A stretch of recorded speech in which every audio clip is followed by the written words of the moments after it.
नमस्कार दोस्तों, मैं सत्या भारद्वाज बीसीडब्ल्यू के इस सहचर वाले प्लेटफॉर्म पर फिर से आपका एक बार हार्दिक स्वागत करते हैं। पिछली वीडियो 1857 का रिवोल्ट जैसे हम लोगों ने पढ़ा, जैसे हम लोगों ने मॉडर्निस्ट फेज कांग्रेस पार्टी की स्थापना जो है 1885 से लेकर 1905 तक पढ़ा। आप लोगों का बहुत ज़्यादा प्यार दुलार रहा इस वीडियो पे और मैं कहना चाहूँगा कि फिर से एक बार तैयार हो जाइए। 19 आज जो है एक नया टॉपिक लेकर के आए हैं और वो ऐसा टॉपिक है जिससे बहुत सारे एग्जाम में क्वेश्चन बनाए गए हैं और बनाते जाते रहे हैं। साथ ही साथ आप लोग स्लाइड को आगे पीछे करके नोट्स आई होप कि आप लोग बना रहे होंगे। अगली परीक्षा के लिए बहुत कम समय अब आप लोगों की परीक्षा में रह गया है और मैं जो है यहाँ पे थोड़ा-सा जो है और तेजी से आप लोगों का प्रयास करूँगा कि सारे क्वेश्चन को टेक अप करा सकूँ। मॉडर्न हिस्ट्री का जो इंडियन नेशनल फ्रीडम मूवमेंट वाला पार्ट है, उसको करा सकूँ। तो चलिए आज जो है हम लोग जो पढ़ेंगे, आप लोग को दिखाई दे रहा होगा कि इसका नाम है बंगाल विभाजन। दोस्तों, बंगाल विभाजन वाले टॉपिक यानी पार्टीशन ऑफ बंगाल पे हम लोग आज देखेंगे। उसके अलावा जो है हम लोग देखेंगे बंगाल विभाजन के अलावा कि स्वदेशी मूवमेंट क्या था। स्वदेशी मूवमेंट को देखेंगे, उग्र राष्ट्रवाद यानी मिलिटेंट नेशनलिज्म क्या होता है इसको समझेंगे।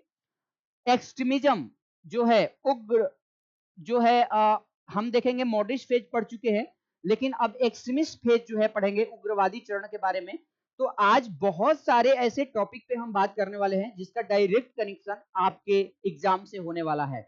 लेकिन हम जो है इसके साथ साथ आप लोगों को कहना चाहेंगे कि इस वीडियो को पूरा पूरा आप देखिए और जरूरतमंद जितने भी स्टूडेंट है उसको शेयर करना ना भूले, क्योंकि इससे क्या होता है ना कि उन लोगों को भी फायदा होगा।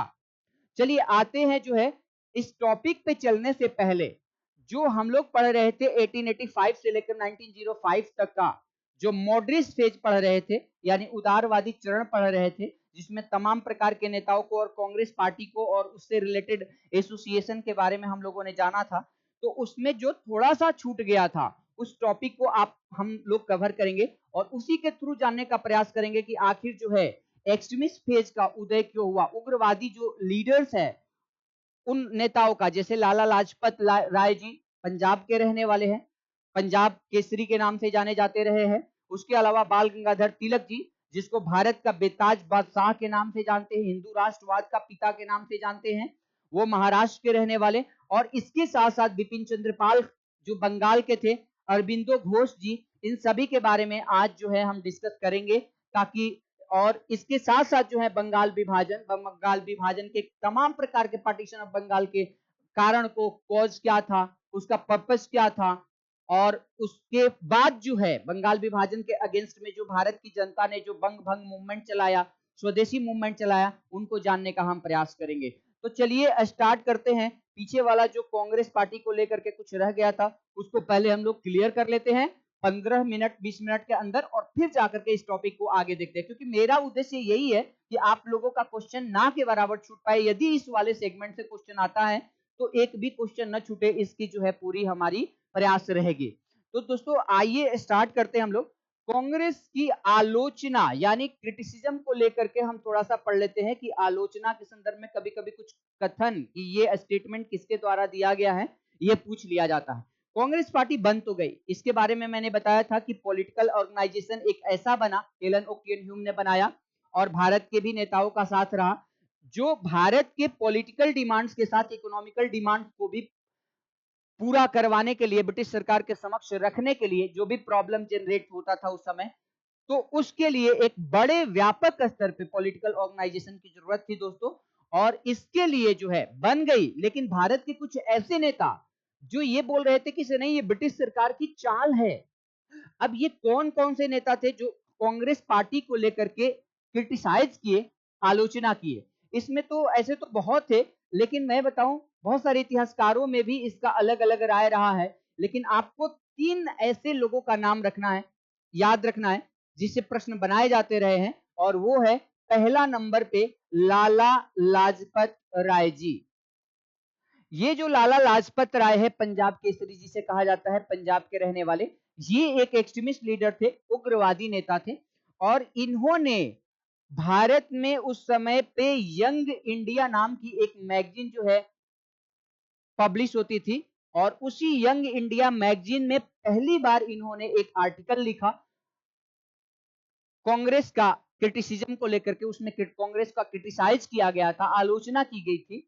तो उस यंग इंडिया में लाला लाजपत राय जी ने कहा कि देखो जो कांग्रेस पार्टी है ना, उन्होंने कहा कि Congress is the brain child of Lord Dufferin, यानी जो वायसराय है भारत का, उस लॉर्ड डफरिन के ये चाल है, उसके दिमाग की ये उपज है। इसका मतलब क्या होता है?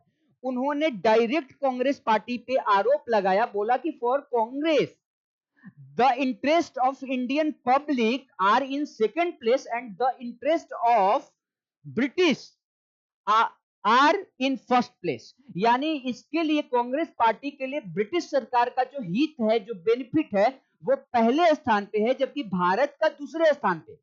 ये केवल नाम हो रहा है कि कांग्रेस पार्टी जो है वो भारत के लिए बनी है, लेकिन रियलिटी ये है कि इसकी राजभक्ति यानी ब्रिटिश सरकार की भक्ति पहले स्थान पे है, भारत की जनता की यानी देशभक्ति जो है ये दूसरे स्थान पर है।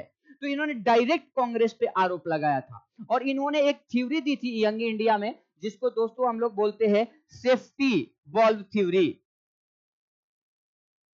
सेफ्टी वॉल्व थ्योरी, देखो इसे सुरक्षा कपाट का हिंदी में बोला जाता है, सुरक्षा कपाट का सिद्धांत। और इसको समझे कि ये सुरक्षा कपाट का सिद्धांत क्या होता है। तो सुरक्षा कपाट का सिद्धांत का मतलब होता है जैसे कुकर होता है जिसमें हम लोग चावल बैठाते हैं, जिसमें हम लोगों का वाष्प बनता है, तो वो वाष्प क्या होता है, धीरे धीरे धीरे धीरे करके रिलीज होता है। उन्होंने कहा कि यदि ये रिलीज ना हो तो कुकर जैसे फट जाता है, ठीक उसी तरह से अपनी सुरक्षा के लिए जो है, अपने सेफ्टी के लिए ब्रिटिश सरकार ने कांग्रेस ऑर्गेनाइजेशन को बनाया है, न कि इससे भारत का कोई भला होने वाला है। उन्होंने डायरेक्ट जो है यंग इंडिया के इस लेख में सेफ्टी वॉल्व थ्योरी दिया था। प्रश्न बना देता है कि सेफ्टी वॉल्व थ्योरी किसके द्वारा दिया गया था। आप लोग को याद रखना है कि लाला लाजपत राय के द्वारा ये जो है गिवन की गई थी, ये थ्योरी दी गई थी। तो उन्होंने ये क्या कुकर को लेकर के, जैसे मैंने आपको समझाया कि थोड़ा थोड़ा यदि रिलीज ना हो तो फिर कुकर फट जाएगा, तो उन्होंने कहा कि 1857 में जो रिवोल्ट हुआ था भारत का, जिसका कोई नेतृत्व करता नहीं था, उस समय बहुत सारे अंग्रेज लोग मारे गए थे और उस समय जो अंग्रेज मारे गए, तो वो उसी समय से जो है ब्रिटिश सरकार डरी हुई है कि फिर से इंडियन पब्लिक जो है हमारे यहाँ एक बड़ा रिवोल्ट न कर दे, क्योंकि यदि बड़ा रिवोल्ट करेगी तो अब की बार भी बहुत ज्यादा लोग मारे जाएंगे। इसलिए पॉलिटिकल ऑर्गेनाइजेशन उसकी सुरक्षा का काम करेगा और सुरक्षा के दृष्टिकोण को ध्यान में रखते हुए जो है ये पार्टी बनाई गई है। तो देखिए आपके एग्जाम में ये कैसा क्वेश्चन आ सकता है कि किसने जो है सेफ्टी बल्ब थ्योरी दी थी, तो आपको ध्यान में रखना है कि लाला लाजपत राय जी ने दी थी। किस जो है मैगजीन में दिया था, यंग इंडिया में दिया था। और उन्होंने क्या कहा था कि Congress is the brain child of Lord Dufferin, यानी कांग्रेस पार्टी जो है वो लॉर्ड डफरिन के दिमाग की उपज है। कांग्रेस, लिख लीजिएगा इसको, कांग्रेस लॉर्ड डफरिन के दिमाग की उपज है। Congress is the brain child of Lord Dufferin, दिमाग की उपज है, इन्होंने कहा। अच्छा दोस्तों, अब आगे समझते हैं कि इसके साथ बंकिम चंद्र चटर्जी का आप लोगों ने नाम सुना होगा। बंकिम चंद्र चटर्जी जी जो है वो बोलते हैं, उनका एक स्टेटमेंट याद रखना आप लोग, वो कहते हैं कि Congress are the hungry for post, यानी कांग्रेस के लोग पदों के भूखे होते हैं। ब्रिटिश सरकार ने एक पॉलिटिकल ऑर्गेनाइजेशन बनाने की सोची और ये लोग तुरंत जाकर के हामी में हामी भर दिया, हाँ में हाँ मिला करके, और वो तैयार हो गए। तो इन्होंने डायरेक्ट आरोप लगाया, बोला कि कांग्रेस के लोग जो है क्या होते हैं, पदों के भूखे होते। Congress people are hungry for post, पदों के भूखे होते हैं। ये लिख लीजिए आप लोग कहीं पे एक जगह। ये किसने कहा? बंकिम चंद्र चटर्जी सेठ, चंद्र चटर्जी ने इसको कहा था। अब दोस्तों आगे आप सबको बताने वाले हैं, इसी को लेकर के एक जो है उस समय चल रहा था, तो उदारवादी जो नेता थे, यानी जो लिबरल्स लीडर है, जैसे दादा भाई नौरोजी आप लोगों को बताया था, फिरोज शाह मेहता के बारे में बताया, व्योमेश चंद्र बनर्जी, सुरेंद्र नाथ बनर्जी के बारे में बताया था, बदरुद्दीन तैयब के बारे में, ये सारे के सारे लीडर्स के बारे में मैंने आप सबको बताया था। एक स्टेटमेंट कांग्रेस को लेकर के बहुत ही इंपॉर्टेंट स्टेटमेंट आता है बाल गंगाधर तिलक जी का दोस्तों। बाल गंगाधर तिलक जी भी एक एक्सट्रीमिस्ट लीडर थे और महाराष्ट्र से बिलोंग करते थे। तो उन्होंने कहा कि देखो भाई, if we croak like a frog in once a year we will get nothing. यानी हम मेढक की तरह जो है साल में एक बार टरटराते रहे तो इस तरह से हमें कुछ भी प्राप्त होने वाला नहीं है। यानी हमें आजादी यदि लेनी है तो हमें आजादी के लिए स्ट्रगल करना पड़ेगा। ये जो लिबरल्स लीडर है, उन्होंने आरोप लगाया कि ये जो लिबरल्स लीडर है, जो उदारवादी नेता है, वो राजभक्ति कर रहे हैं, ब्रिटिश सरकार की भक्ति कर रहे हैं। इनको भारत की आम जनता, जो कॉमन पीपल है, जो मिडिल क्लास फैमिली के लोग हैं, जो रियल में जो कॉमन पीपल है, वही ज्यादातर पीड़ित है, प्रभावित है ब्रिटिश सरकार से। लेकिन इन लोगों को कोई फर्क नहीं पड़ रहा है।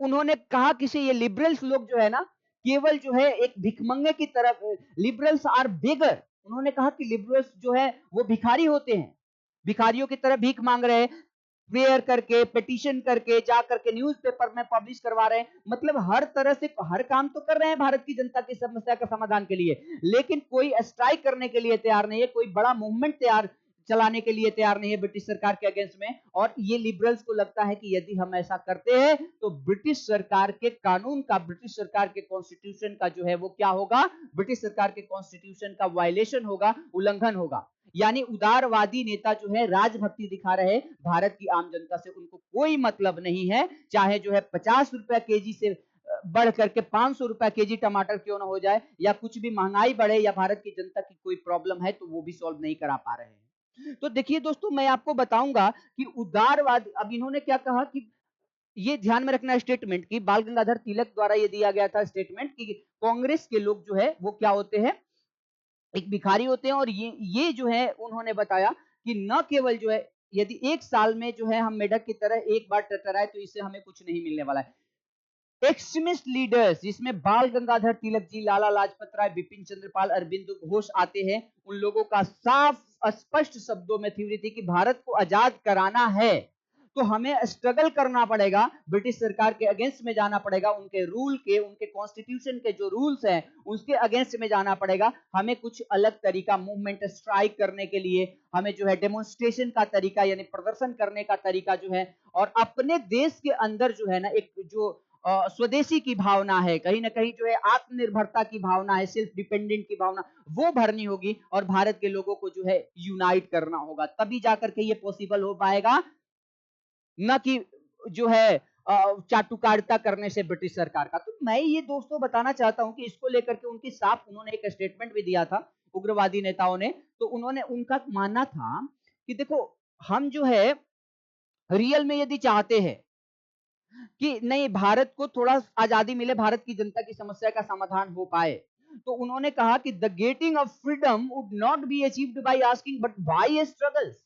यानी जो है भारत की आजादी जो है वो मांगने से नहीं मिलेगी, भीख मांगने से, बल्कि उसके लिए हम लोगों को संघर्ष करना पड़ेगा, क्योंकि ब्रिटिश सरकार ऐसी नहीं है भारत के प्रति दयालु जितना हम लोग समझ रहे हैं। और हमारी ये सबसे बड़ी भूल है कि हम ब्रिटिश सरकार को ऐसा समझ रहे हैं कि वो हमारी प्रॉब्लम को समाधान करेगी, क्योंकि हमने कई बार फेमिन आया, लाखों लोगों की मृत्यु हुई, किसानों का जमकर शोषण हो रहा है, इतने सारे लोग मारे जा रहे हैं, लेकिन ब्रिटिश सरकार के कान पे जू भी नहीं रेंगता।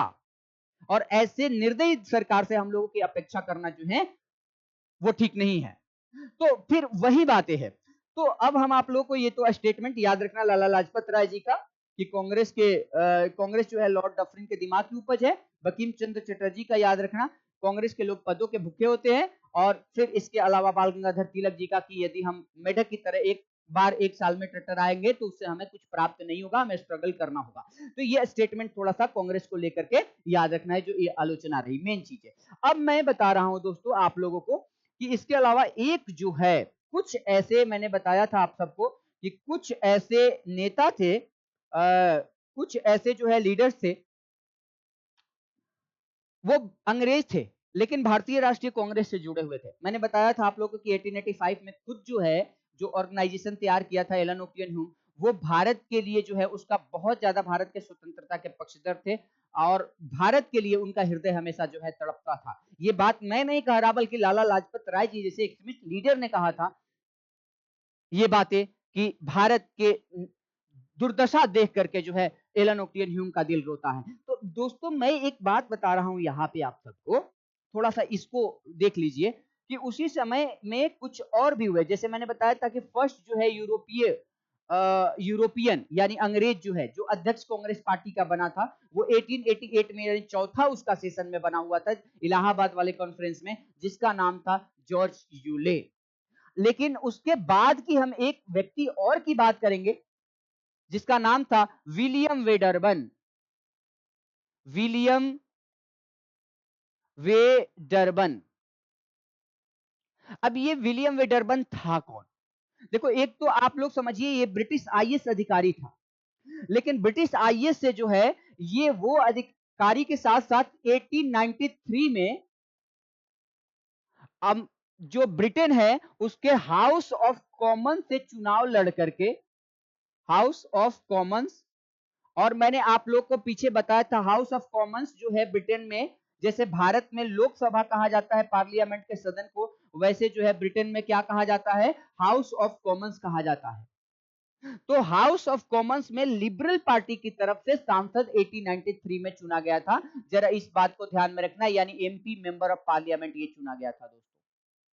और ये कांग्रेस पार्टी का अध्यक्ष पहली बार जो बना वो याद रखना है 1889 में बंबई अधिवेशन में, बंबई कॉन्फ्रेंस में जो है ये क्या बनता है दोस्तों? अध्यक्ष बनता है, कांग्रेस पार्टी का ये अध्यक्ष बनता है पहली बार। पहली बार मैं क्यों बोल रहा हूं? क्योंकि ये भारतीय राष्ट्रीय कांग्रेस पार्टी का 2 बार बनने वाला अध्यक्ष बनने वाला ये अंग्रेज है। जॉर्ज यूले पहला था लेकिन वो एक ही बार बना, और ये जो है वो 2 बार बना। एक तो जो है बंबई कॉन्फ्रेंस में बना, और दूसरा जो है 1910 यानी 1910 में इलाहाबाद कॉन्फ्रेंस का भी ये अध्यक्षता किया था, इलाहाबाद अधिवेशन का भी अध्यक्ष था दोस्तों। तो ऐसे भी प्रश्न बना दिया जाता है कि वो कौन सा यूरोपीय या वो कौन सा अंग्रेज था जो 2 बार भारतीय राष्ट्रीय कांग्रेस पार्टी का अध्यक्ष रहा है? याद रखना है विलियम वेडरबन। और विलियम वेडरबन एक ऐसा अंग्रेज जो हाउस ऑफ कॉमन्स का लिबरल पार्टी का सदस्य था, ब्रिटेन के हाउस ऑफ कॉमन्स का, वो कौन था? तो विलियम वेडरबन था। और कब बना था? 1893 में। अच्छा, इन्होंने भारत के लिए क्या किया था? भारत के लिए एक कमिटी बनाई थी जिसे इंडियन पार्लियामेंट्री कमिटी कहा जाता है, जिसे भारतीय जो है भारतीय संसदीय समिति कहा जाता है। तो ध्यान में रखना, इंडियन लिख लो यहां पे, इंडियन पार्लियामेंट्री पार्लियामेंट्री कमिटी, भारतीय संसदीय समिति की इसने स्थापना की थी 1890 में, 1890 में। दोस्तों 1893 में जो है ये विलियम वेडरबन जब बना, तो 1893 में, सॉरी 1893 में, 1893 यानी 1893 में जो है इंडियन पार्लियामेंट्री कमेटी का गठन किया। इंडियन पार्लियामेंट्री कमेटी का मेन पर्पस क्या था? मेन उद्देश्य क्या था? वो था राजनीतिक सुधार, यानी पॉलिटिकल रिफॉर्म्स करवाना। तो इस बात को भी ध्यान में रखिएगा, इंडियन पार्लियामेंट्री कमेटी का गठन कब किया गया था? तो 1893 में। देखिए, मैं बता रहा हूं विलियम विडरबन जो है ना, दादा भाई नौरोजी जैसे लोगों से भी जुड़ा हुआ था, क्योंकि Dadabhai Naoroji old grand man of India, Congress party का वो एक बड़ा देश का अर्थशास्त्री, जो कांग्रेस पार्टी का इससे पहले भी मैंने बताया था कि 3 बार अध्यक्ष रहा है, 1886 में, 1889 में, 1893 में, और इसके अलावा जो है आप याद रखना है कि 1906 में, जिन्होंने स्वराज की डिमांड रखी थी ब्रिटिश सरकार के समक्ष। तो दोस्तों अब ये हम लोग थोड़ा सा पढ़ लिए कि इंडियन पार्लियामेंट्री कमेटी का गठन कब हुआ था। तो 1893 में किसने किया? विलियम वेडरबन ने किया था।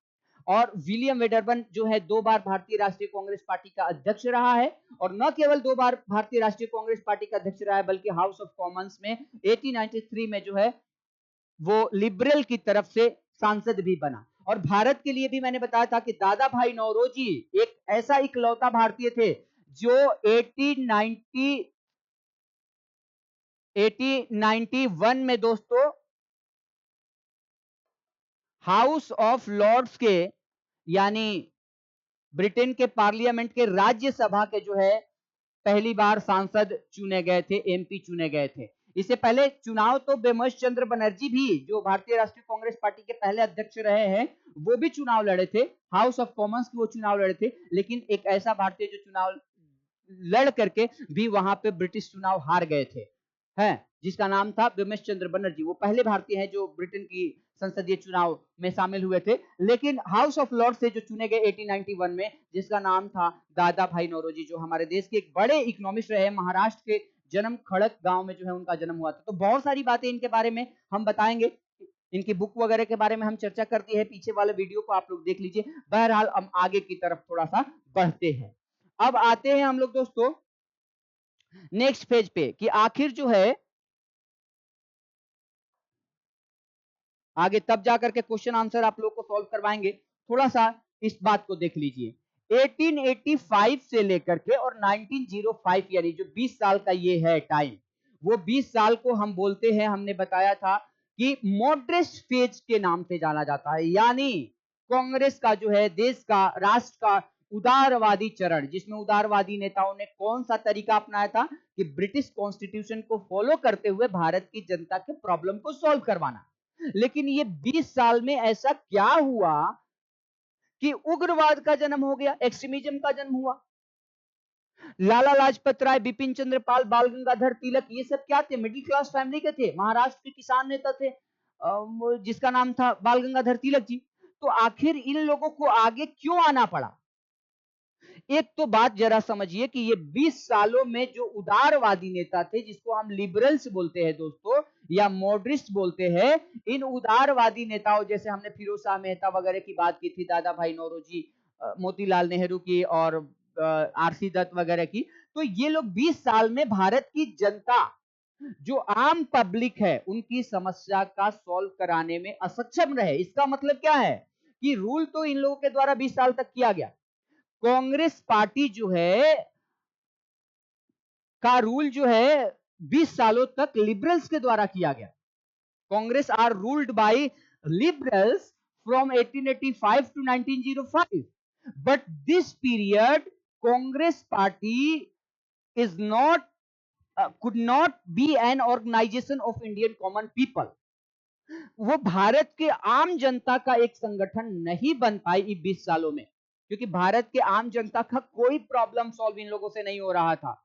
और यही कारण था कि उग्रवाद ने जन्म लिया, यानी बाल गंगाधर तिलक, बिपिन चंद्र पाल और उसके अलावा अरबिंदो घोष जैसे नेताओं को आगे आना पड़ा, लाला लाजपत राय जैसे लोगों को आगे आना पड़ा, जिनको हम उग्रवादी नेता के नाम से भी जानते हैं।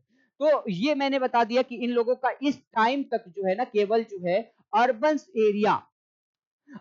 एरिया तक, यानी शहरी क्षेत्रों तक ही जो है प्रभाव सीमित था इन उदारवादी लोगों का। कभी कभी ये भी क्वेश्चन कर दिया गया है कि ये बताइए कि उदारवादी नेताओं का प्रभाव कहां तक, शहरी क्षेत्र, ग्रामीण क्षेत्र, ऐसे शहरी ग्रामीण दोनों, और इसके अलावा जो है नॉन ऑफ दीज। तो आंसर आपका आएगा कि अर्बन एरियाज तक ही इन लोगों का प्रभाव जो है वो रहा, और यही रीजन रहा कि उग्रवाद का जन्म हुआ। तो उग्रवादी जो चरण शुरू होता है दोस्तों, उग्रवादी चरण मतलब एक्सट्रीमिस्ट फेज, तो वो उग्रवादी चरण की शुरुआत मानी जाती है 1905 से लेकर के 1914 तक, यानी 15 से पहले तक, ये जो है सॉरी 1919 तक, और 1919 से जो है 1947 तक जो है वो चलेगा गांधीयन पीरियड। हम आप लोगों को बताए थे ये बातें।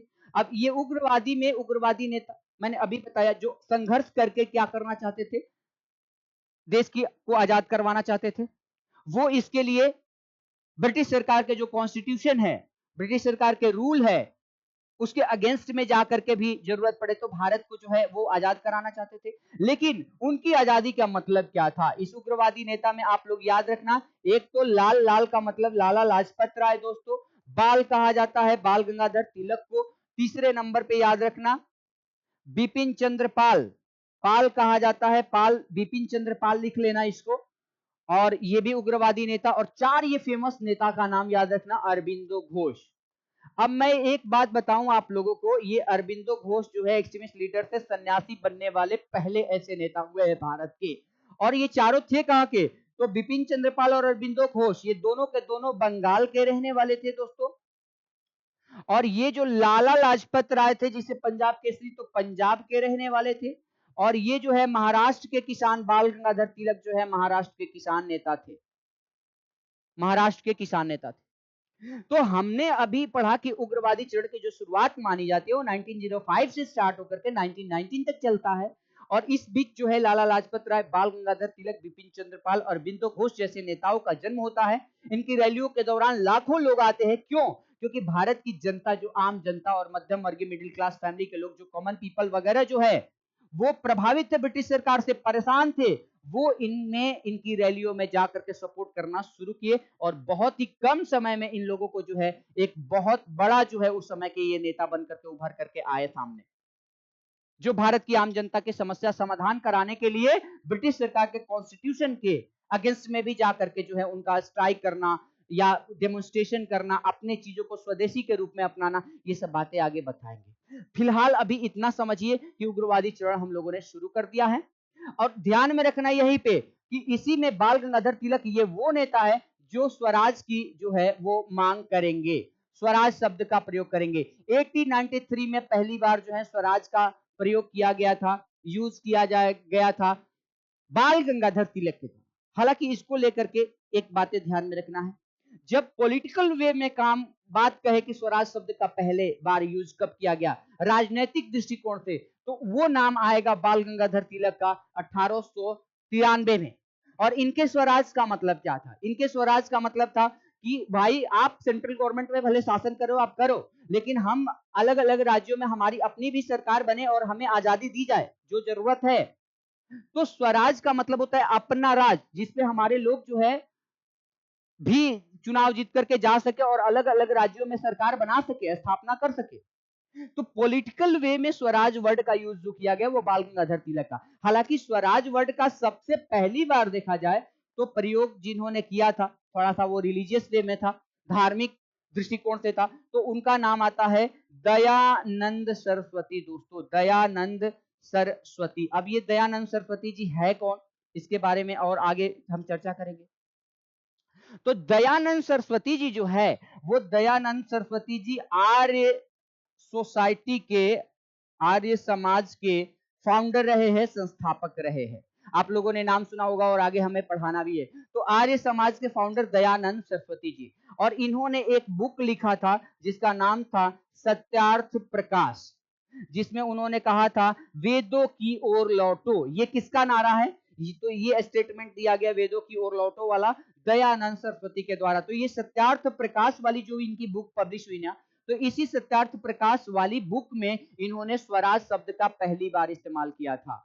लेकिन ये धार्मिक परिप्रेक्ष्य में था। लेकिन अब प्रश्न आए तो कैसे हम बनाए? यदि प्रश्न में सिर्फ ये हो कि स्वराज शब्द का पहली बार उपयोग प्रयोग किसके द्वारा किया गया था और उसमें दयानंद सरस्वती जी का नाम ना हो, तो आपका आंसर देना है लाला बाल गंगाधर तिलक जी का, 1893 में जिन्होंने किया था। लेकिन यदि जो है दयानंद सरस्वती और बाल गंगाधर तिलक दोनों हो, तो आपका आंसर लगेगा दयानंद सरस्वती। जैसे क्वेश्चन हम सॉल्व करवाएंगे, मैंने क्या कहा, दयानंद सरस्वती धार्मिक परिप्रेक्ष्य में देते हैं और ये जो है बाल गंगाधर तिलक जी वो पॉलिटिकल परिप्रेक्ष्य में देते हैं।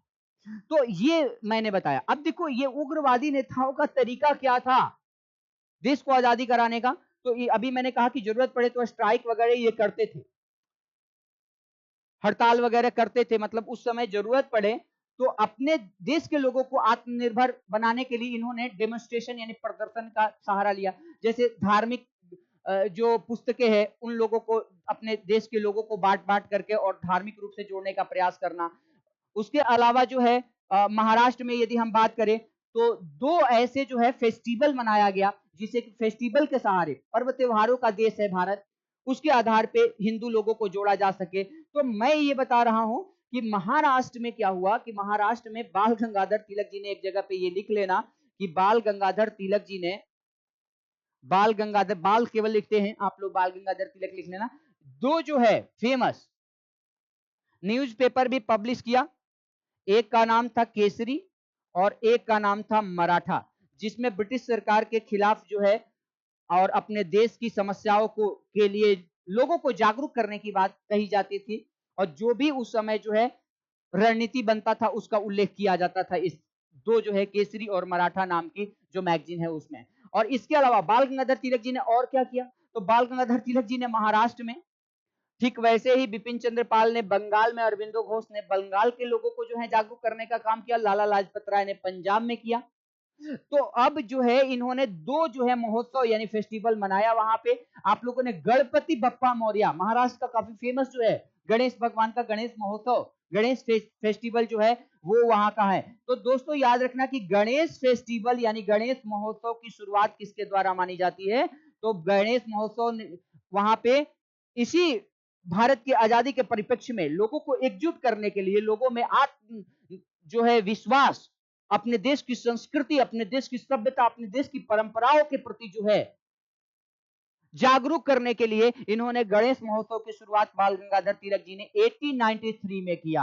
1893 में गणेश महोत्सव की शुरुआत होती है। गणेश फेस्टिवल जो है वो स्टार्टेड बाय बाल गंगाधर तिलक इन 1893 एंड द सेम एज उस समय 2 साल के बाद वहां पे वहां के शेर शिवाजी का नाम काफी आप लोगों ने सुना होगा, शिवाजी फेस्टिवल की भी शुरुआत इन्होंने की, बाल गंगाधर तिलक जी ने की शिवाजी महोत्सव की। तो प्रश्न बना देता है कि शिवाजी महोत्सव की शुरुआत किसने की थी, आपका आंसर क्या होगा 1895 में, 2 साल बाद होगा दोस्तों 1895, सॉरी यहाँ पे गलत लिख दिया, तो 1895 सुधार लीजिए। तो शिवाजी फेस्टिवल की भी शुरुआत बाल गंगाधर तिलक ने की 1893 में। गणेश फेस्टिवल की भी शुरुआत जो है वो बाल गंगाधर तिलक जी ने की। तो ये क्यों ऐसा किया जा रहा था, धार्मिक पुस्तकों का, धार्मिक मेलों का जो है आयोजन किया जा रहा था जो है, तो ये इसलिए किया जाता था कि लोगों को जो है इकट्ठा किया जा सके, लोगों को ये बताया जा सके कि देखो हम लोग भले अलग अलग जाति धर्म के आधार पर है लेकिन है इंडियंस, और हमारी जो परंपराएं हैं, जो हमारी जो कल्चर, हमारी जो सिविलाइजेशन है, वो कहीं ना कहीं हम लोग एक है और एकजुट होकर के ब्रिटिश सरकार के अगेंस्ट में हम लोग यूनाइट हो, क्योंकि जब तक एकता नहीं आएगी तब तक ब्रिटिश सरकार को यहां से हम खदेड़ नहीं पाएंगे। दोस्तों ये मैंने कम से कम वर्ड में आपको समझाने का प्रयास किया। वैसे तो हमें जो है कोई टॉपिक इस टॉपिक पे लूं तो बहुत सारा टाइम थोड़ा सा लगता है मुझे, लेकिन फिर भी हमने ये प्रयास किया कि इससे आप लोगों का मेन मेन इंपॉर्टेंट क्वेश्चन भी पकड़ा सके और आपको एक अच्छा जो है वो एक अंडरस्टैंडिंग भी डेवलप हो जाए। तो चलिए अब आगे जो है आगे पीछे करके आप देखते रहना। आप थोड़ा क्वेश्चन पे आते हैं, ये तो हमने बैकग्राउंड आपको पढ़ा दिया, लेकिन अब उग्रवाद की जो है उग्रवादी चरण वगैरह के बारे में हम लोगों ने, और ये सारी स्वराज शब्द वगैरह के बारे में अब आगे देखेंगे कि स्वराज की मांग ब्रिटिश सरकार के सामने कब किस अधिवेशन में कांग्रेस पार्टी द्वारा और किसके द्वारा जो है वो लाया जाता है। तो आइए यहां से क्वेश्चन आंसर शुरू करें हम, उससे पहले जो है थोड़ा सा देख लेते हैं कि हमारा पहला क्वेश्चन क्या है। अभी मैंने बताया था थोड़ी देर पहले, ये तो बैकग्राउंड हमने बता दिया आप लोगों को, और यहाँ पे हम ये बताना चाहेंगे कि आखिर जो है बंगाल विभाजन, दोस्तों यहाँ एक जो टॉपिक पढ़ाएंगे पार्टीशन ऑफ बंगाल, स्वदेशी मूवमेंट, बंग भंग मूवमेंट वगैरह का, तो इसको थोड़ा सा हम देखेंगे और क्वेश्चन आंसर को सॉल्व करेंगे। तो सबसे पहले क्वेश्चन आंसर में ही चलते हैं। चलिए 1905 में बंगाल विभाजन किस वायसराय ने किया था, विच वायसराय पार्टीशनड बंगाल इन 1905। क्वेश्चन है, 4 ऑप्शन दिया है कि किस वायसराय के द्वारा किया गया। देखिए लॉर्ड हार्डिंग दिया है यहाँ पे, ये गलत आंसर है। लॉर्ड हार्डिंग कौन था, जरा इस बात को भी ध्यान में रखना है। लॉर्ड हार्डिंग जो है दोस्तों ये आगे जाकर के आएगा लॉर्ड हार्डिंग, और बनेगा 1910 के टाइम पे भारत का वायसराय और 16 तक रहेगा। और इसके शासनकाल में बंगाल का जो पार्टीशन हुआ था वो बंगाल का फिर रीयूनियन हो जाएगा, यानी एकीकरण हो जाएगा, जब दिल्ली में दिल्ली दरबार बुलाया जाएगा, तीसरा दिल्ली दरबार बुलाया जाएगा, और उस समय ब्रिटेन से, ब्रिटेन के महारानी मैरी और वहां के जो सम्राट है, अंपायर है, एम्परर है जिसका नाम था जॉर्ज फिफ्थ, वो आएंगे और आकर के जब देखेंगे कि बंगाल की ही नहीं बल्कि पूरे देश की जनता जो है विभाजन के खिलाफ है, तो उन लोग को मजबूरी में बंगाल का यूनियन करना पड़ जाएगा, क्योंकि यही हार्डिंग ने जो है दिल्ली दरबार बुलाया था और जॉर्ज फिफ्थ से कहा था कि अब जो है बंगाल को जब तक हम एक नहीं करेंगे तब तक जो है इस देश की जनता हम लोगों के खिलाफ जो है लगातार प्रदर्शन भी करती रहेगी और हम लोगों को ये छोड़ने वाली नहीं है। तो ये लॉर्ड हार्डिंग 10 से लेकर के 16 तक, यानी 1910 से लेकर 16 तक ये लिख लेना कि वायसराय रहा। अब आते हैं लॉर्ड कर्जन पे, हम चलेंगे, यहाँ पे चलते हैं क्योंकि मेन यही है, ये कर्जन है, यहाँ पे गलत टाइपिंग हो गया, कर्जन, CURZON इंग्लिश वाले। लॉर्ड लीटन कौन है दोस्तों? तो देखो लॉर्ड लीटन जो है ना, ये पहला जब दिल्ली दरबार लगा था 1877 में, ये मैंने इसके बारे में भी बताया था आप लोगों को कि ये जो है तब था देश में लॉर्ड लीटन, जब जो है हमारे यहाँ अकाल आया था, फेमिन आया था, मैंने बताया था 1876 से लेकर के 1878 तक, 76 से लेकर 78 तक। और उस टाइम पे लॉर्ड लीटन जो है, वो लॉर्ड लीटन क्या किया था कि उस समय विक्टोरिया को बुलाया था, वहां के महारानी को, और पहला दिल्ली दरबार लगाया था। तो ये लॉर्ड लीटन है। तो अब लॉर्ड मिंटो की बात करें तो यही जो है, ये लॉर्ड कर्जन जब जाएगा ना तो लॉर्ड मिंटो आएगा, और इसका जो टाइम पीरियड है वो दोस्तों याद रखना है कि 1906 में आएगा और 10 तक रहेगा। और ये जो है आगे जा करके लॉर्ड मिंटो ही वो वाला था जो क्या करेगा, लॉर्ड मिंटो बंगाल विभाजन को बनाए रखने के लिए भारत में सांप्रदायिक कार्ड खेलेगा, कम्युनलिज्म की जो है भावना को भड़काएगा भड़काएगा, और एक कांग्रेस से अलग पार्टी की स्थापना करवा देगा भारत के कुछ मुसलमानों को बहका करके। 1906 में जो है वो मुस्लिम लीग पार्टी की स्थापना हो जाएगी। पहले तो कांग्रेस पार्टी थी देश का प्रतिनिधित्व करने के लिए, लेकिन अब धर्म के नाम पे जो है एक मुस्लिम लीग पार्टी बनवा देगा। और मुस्लिम लीग पार्टी जब सलीमुल्लाह खां आगा खां के नेतृत्व में बन जाएगा, मैं कहना चाहूंगा दोस्तों कि 1947 में जो आजाद हुआ भारत, जो भारत का जो बंटवारा हुआ, जिसमें लाखों लोग मारे गए थे, उसके पीछे जिम्मेदार कोई और नहीं बल्कि लॉर्ड मिंटो ही था, जिन्होंने बीज बो दिया था 1906 में ही जो है मुस्लिम लीग पार्टी की स्थापना करके।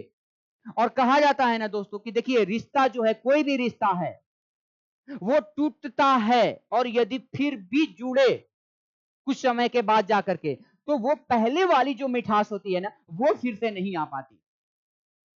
और ये कड़वाहट की बीज जो है देश की बंटवारा के बीच तो 1906 में ही लॉर्ड मिंटो के द्वारा डाल दी गई थी। हालांकि टॉपिक पे आएंगे, फिलहाल जो है हम लोग आज और आगे क्वेश्चन देखते हैं। तो था कौन यहाँ बंगाल विभाजन में? तो बंगाल विभाजन में था लॉर्ड कर्जन। दोस्तों याद रखना, राइट ऑप्शन आपका क्या होगा? राइट ऑप्शन होगा बी, लॉर्ड कर्जन। और लॉर्ड कर्जन कब से कब तक रहता है? तो ये लिख लीजिएगा 1899 से लेकर के 1905 तक। और इसके शासन काल में एक बड़ा डिसीजन लिया जाता है, सबसे बड़ा डिसीजन ब्रिटिश गवर्नमेंट के द्वारा।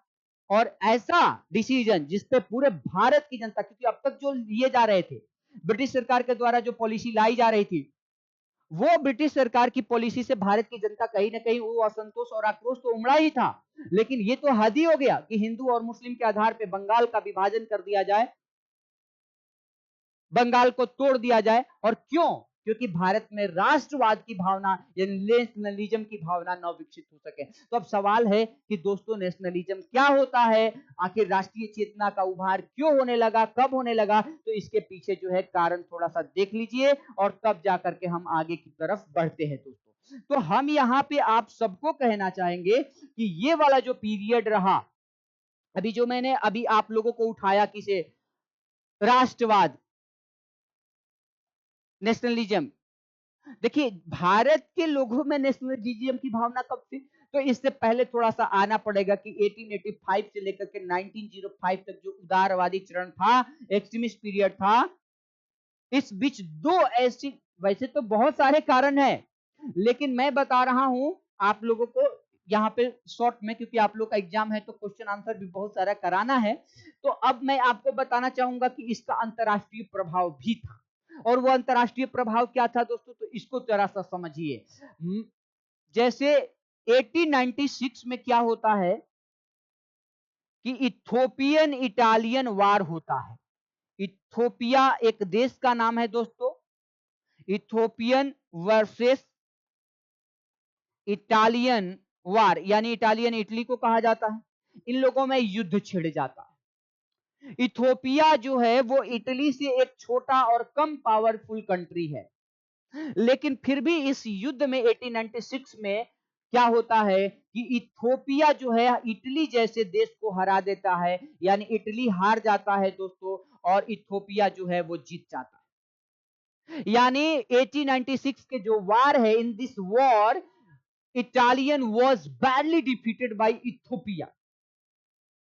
तो आप जरा समझो, बुरी तरह से जब हार हुई, तो हमारे देश के युवाओं में पहली बार जो है ये फीलिंग हुई कि अरे भाई, इथोपिया की यूनिटी ने, एकता ने ये दिखा दिया कि इटली जैसे बड़े ताकतवर देशों को भी हराया जा सकता है यदि हमारी दृढ़ प्रतिज्ञा हो और दृढ़ निश्चय हो। तो ब्रिटिश सरकार को हराना आसान है, लेकिन उसके लिए हमें यूनाइट होना पड़ेगा। तो कहीं ना कहीं जो बंगाल है, पंजाब है, महाराष्ट्र है, कुछ ऐसे जो हमारे क्षेत्र है, जो राज्य थे उस समय, उसमें युवाओं को के अंदर जो है फीलिंग जो है वो बढ़ने लगी। तो अब दोस्तों एक और भी थोड़ा इसी में क्या होता है कि 1896 में हमारे यहाँ अकाल भी पड़ जाता है, और ये भी एक भयंकर अकाल होता है, ठीक वैसे ही जैसे 1876 से 78 के दौरान 50 लाख से ज्यादा लोग जो है मारे गए थे। आरती दत्त के अनुसार मैंने बताया था कि भारत का आर्थिक इतिहास जो किताब है उसमें 50 लाख बताया गया है। तो अब मैं बताऊं कि इसी समय 1896 के टाइम पे क्या होता है दोस्तों, कि ये जरा समझिए कि भारत में जो है there was a severe famine in India.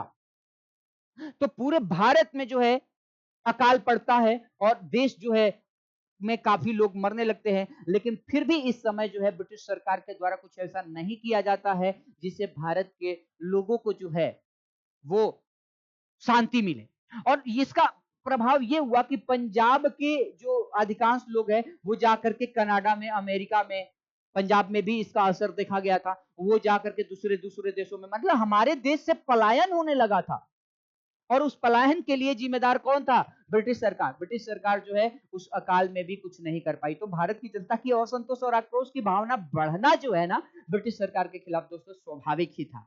तो अब हम जरा देखते हैं इस बात को कि इथोपियन इटालियन वार तो एक तो पहला रीजन है, और दूसरा थोड़ा सा रीजन देख लेते हैं थोड़ा सा अंतरराष्ट्रीय घटनाक्रम में कि कौन सा ऐसा हुआ जिससे हमारे देश में राष्ट्रीयता की भावना, राष्ट्रवाद की भावना थोड़ा सा पनपने, ऐसा लगने लगा भारत के युवाओं को कि ब्रिटिश सरकार को हम लोग भी हरा सकते हैं, यहां से जो है विदाई कर सकते हैं यदि यूनाइट हो जाए तो अब मैं दोस्तों बताना चाहूंगा कि 1904 और 5 में जो है जापान और रशियन, जापानीज एंड रशियन वार हुआ। ये लिख लीजिएगा, जापानीज एंड वर्सेस रशियन वार, यानी रूस में और जापान का युद्ध हुआ। ये इंपॉर्टेंट पॉइंट है, इसलिए हम आप लोग को डिस्कस कर दे रहे हैं। और इस वाले युद्ध में भी ये देखा गया कि जापान जैसा छोटा कंट्री जो है रसिया जैसे पावरफुल कंट्री को क्या करता है? हरा देता है। यानी जापान जो है यहाँ पे जीत जाता है दोस्तों, और फिर रसिया की क्या हो जाती है? हार हो जाती है। क्रॉस मल्टीप्लिकेशन दे दिए हैं ताकि आपको समझ में आ जाए कि उसकी हार हो गई, और साइन दे दिए हैं, इसका मतलब जीत हो गई। यानी रसिया जो है was defeated by Japan in 1905 war. तो इस वार में भी तो देखो दो ऐसे घटनाक्रम हुए जिन्होंने भारत के ऊपर, भारत के युवाओं के मानसिकता के ऊपर, विचार के ऊपर जो है वो थॉट के ऊपर बहुत ज्यादा इफेक्ट डाला, और भारत के युवाओं को the feeling of Indian youth जो है वो भारत की जो नेशनलिज्म की भावना है उसमें उभार देखने को मिलने लगा। और पहली बार जो है भारत के युवाओं को ऐसा लगने लगा, भारत का जो युवा है, the youth of India started feeling at that time that the Britishers can be defeated easily. Britishers को आसानी से हराया जा सकता है, ये भारत के युवाओं को जो है फीलिंग बढ़ने लगी। तो इसने कहीं ना कहीं राष्ट्रवाद का जो है वो बीज बोया भारत में। अंतरराष्ट्रीय घटनाक्रम, भारत की तरफ से जो पलायन हो रहा था, उन लोगों ने कहा कि भैया इस तरफ से तो हमारा देश तहस नहस हो जाएगा, हमें कुछ करना पड़ेगा। तो अब मैं दोस्तों यहाँ पे बात करना चाहूंगा कि राष्ट्रवाद का जो मेन केंद्र था, जो मेन गढ़ था, वो था बंगाल। और इस बंगाल में जो राष्ट्रीयता की भावना उमड़ रही थी, पंजाब वाले रीजन में, जो महाराष्ट्र वाले में, तो अब मैंने बताया है कि और इसमें कौन कौन लोग, तो बंगाल में सुरेंद्रनाथ बनर्जी, कृष्ण कुमार मित्र हैं, बिपिन चंद्र पाल, अरबिंदो घोष जैसे लोग जो है वो नेतृत्व, लीडरशिप कर रहे थे वहां के युवाओं को समेटने के लिए। आप पंजाब में देखोगे तो पंजाब में डॉक्टर श्रद्धानंद जी थे, हैं, स्वामी श्रद्धानंद जी थे। उसके बाद जो है आप देखिए लाजपत राय जी थे, अजीत सिंह थे, ऐसे करके जो है महाराष्ट्र में भी आप देखिए कि महाराष्ट्र में कमान संभाले हुए थे बाल गंगाधर तिलक, उनकी पुत्री केतकर नाम था।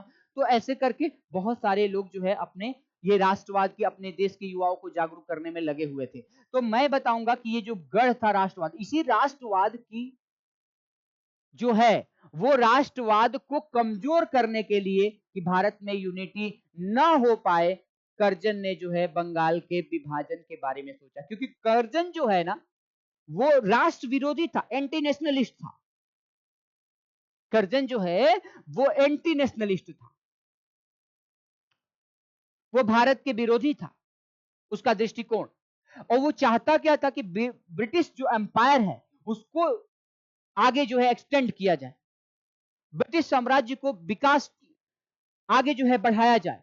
और राष्ट्रवाद की जो भारत में भावना बढ़ रही है, हिंदू मुस्लिम सिख ईसाई सब लोग यूनाइट हो रहे हैं, यदि हम बंगाल का विभाजन कर देंगे तो ये टूट जाएगा, यूनिटी नहीं आ पाएगी। क्योंकि यदि यूनिटी आएगी तो इस तरह से तो ब्रिटिश का साम्राज्य जो है भारत में वो पूरी तरह से विनष्ट हो जाएगा। तो इसलिए जो है उन्होंने लॉर्ड कर्जन ने अपने शासनकाल के दौरान यानी 1899 से लेकर 1905 तक के बीच वो भारत को क्या करना चाहा, तो भारत को पूरी तरह से तोड़ना चाहा। और बेसिकली जो है यदि बात करें तो बंगाल को जो है वो तोड़ने के लिए, हिंदू मुस्लिम के बीच नफरत की भावना भड़काने के लिए जो है उसने राष्ट्रवाद को कमजोर करने के लिए, कांग्रेस पार्टी को कमजोर करने के लिए, जो राष्ट्र का नेतृत्व कर रही थी उसको कमजोर करने के लिए इसने ऐसा कदम उठाया। यानी ये जो कदम था पॉलिटिकली ज्यादा था। और जबकि इसने कारण बताया कि नहीं, हमारी प्रशासनिक असुविधा हो रही है, एडमिनिस्ट्रेटिव इनकन्वीनियंस हो रहा है, पुलिस प्रशासन को चलाने में दिक्कत हो रहा है। क्योंकि बंगाल जो है वो क्षेत्रफल के मतलब उस समय का एक बहुत बड़ा जो है एरिया की दृष्टि से था। आज का जो बांग्लादेश दिखाई देता है दोस्तों, असम दिखाई देता है, उड़ीसा दिखाई देता है, बिहार दिखाई देता है, वो ऑलरेडी जो है बंगाल के अंदर में थे। तो इसको हम थोड़ा सा समझने का प्रयास करेंगे। क्योंकि क्वेश्चन आंसर के फॉर्म में समझ रहे हैं तो और आगे आगे चलते हैं थोड़ा सा, अगला क्वेश्चन को थोड़ा देखें और फिर जाकर के डिस्कशन को हम लोग आगे बढ़ाएंगे। और आगे अब इसको थोड़ा सा आगे की तरफ ले चलते हैं दोस्तों। अगला सेकंड वाला क्वेश्चन क्या है? सेकंड क्वेश्चन है कि बंग भंग विरोधी आंदोलन का प्रारंभ किस तिथि से हुआ था? देखिए क्वेश्चन दे रहा है बंग भंग आंदोलन का प्रारंभ किस तिथि से हुआ था? From which date did the anti bhang movement start? आखिर देखो, बंगाल का विभाजन किया गया, इसको जरा समझिए। तो इसके विरोध में बंगाल की जनता और देश की जनता ने क्या किया? ब्रिटिश सरकार के अगेंस्ट में जो है अगेंस्ट में जाकर के अपनी हड़तालें, अपनी बैठकें करना शुरू कर दिए।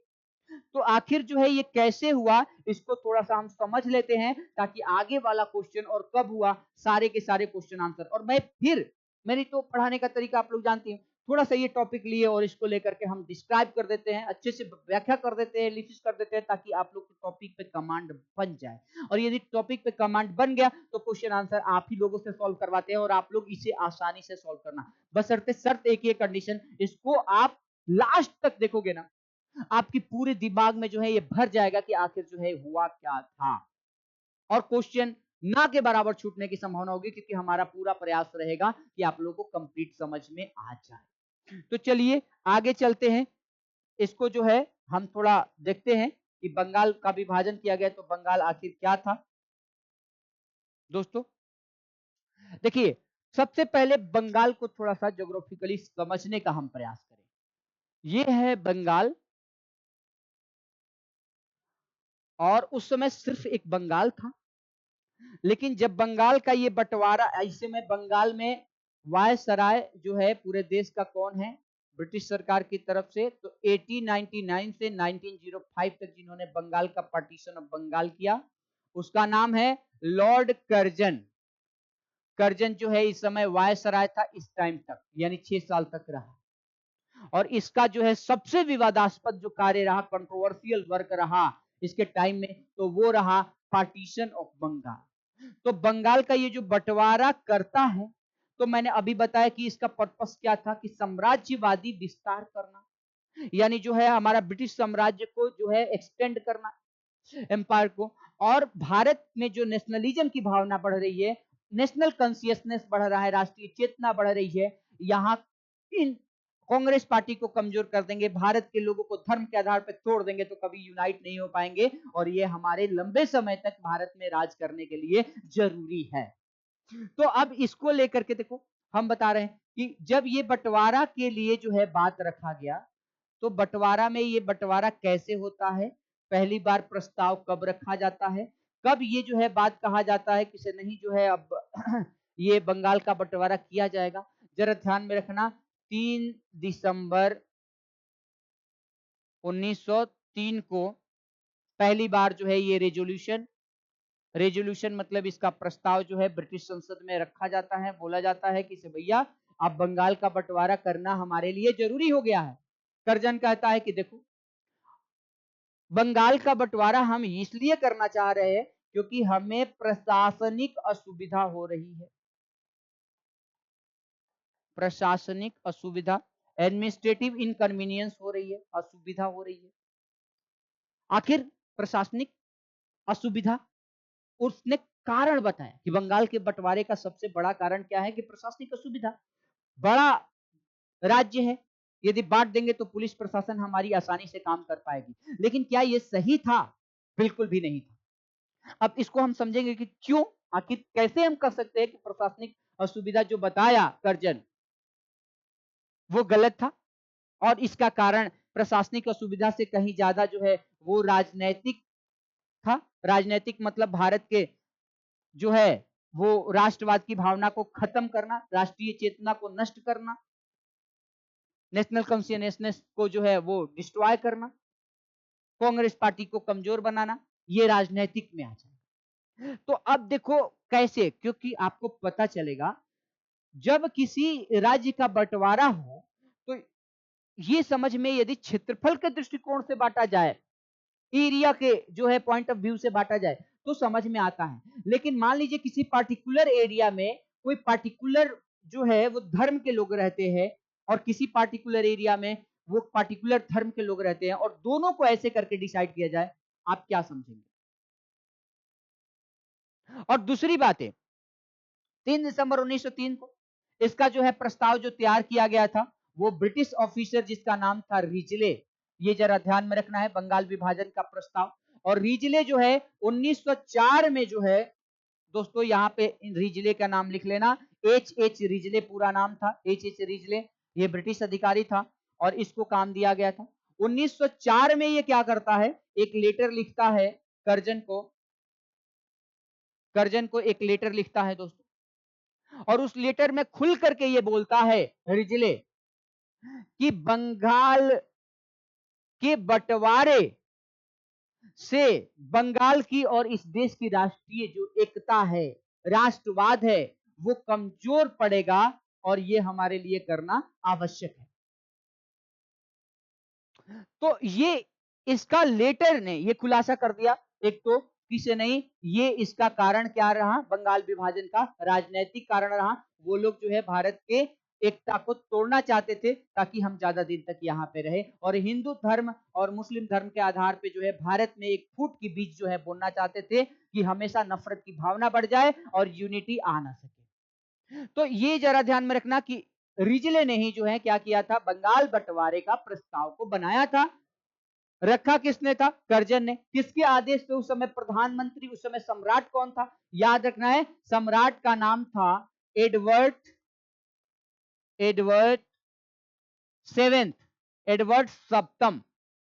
एक्चुअल में हुआ क्या था, जरा इसको भी हम समझ लेते हैं। हमने अभी थोड़ी देर पहले बताया था दोस्तों कि 1896 में जो है भारत में अकाल पड़ा, जो 1900 तक चला। देश का सबसे बड़ा अकाल में भी ये माना जाता है, 1876 और 78 जैसे ही यह अकाल था, तो सबसे लंबे समय तक चला था, और पंजाब के बहुत सारे लोग पलायन करके कनाडा और अमेरिका में जा करके बसने के लिए जो है विवश हुए थे, तो क्योंकि सबसे ज्यादा प्रभावित राज्य था। तो मैं बताऊं कि इस दौरान क्या हुआ कि इसके बाद सेकंड दिल्ली दरबार, यानी दिल्ली में जब दरबार लगाया जाता था, इसको एक अलग से ही पॉइंट पढ़ना है, हम बताएंगे आप लोगों को, अभी बस थोड़ा सा चर्चा कर दे रहे हैं कि दिल्ली दरबार सेकंड बुलाया गया, और इसमें जो है एडवर्ड सेवेंथ जो है, जो ब्रिटिश सम्राट है, एडवर्ड सेवेंथ जो है सप्तम, वो आया भारत में। इसका दिल्ली में स्वागत किया गया कर्जन के द्वारा, और कर्जन ने स्वागत किया, लेकिन भारत के लोगों को ये आशा थी कि देखो ये फेमिन में जो 4 साल में बहुत सारे लोगों की बर्बादी हुई है, उसको लेकर के कुछ डिसीजन देगा, कुछ बढ़िया काम करके जाएगा। लेकिन ये बढ़िया काम करने की बजाय जो है कर्जन के साथ अब इसके बीच जो है कर्जन और एडवर्ड सेवेंथ के बीच बात हुई, और बात होने के बाद जो है इसका मसौदा तैयार किया जाने लगा कि नहीं, बंगाल का बंटवारा करना है।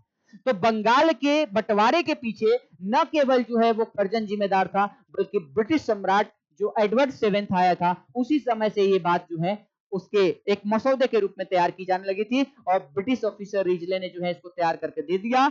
उसके बाद 3 दिसंबर 1903 को जैसे ही ब्रिटिश संसद के द्वारा इस रेजोल्यूशन को इसको रखा जाता है संसद में पास होने के लिए कि बंगाल का बंटवारा किया जाएगा, वैसे ही बंगाल के जो सबसे फेमस जो है उस समय के लीडर थे सुरेंद्र नाथ बनर्जी, जिसके बारे में मैंने बात बताया था आप लोग को, इंडियन एसोसिएशन यानी भारतीय संघ के अध्यक्ष थे, और अब कांग्रेस पार्टी में मिल गए हैं 1886 में इनका। सुरेंद्र नाथ बनर्जी, कृष्ण कुमार मित्र,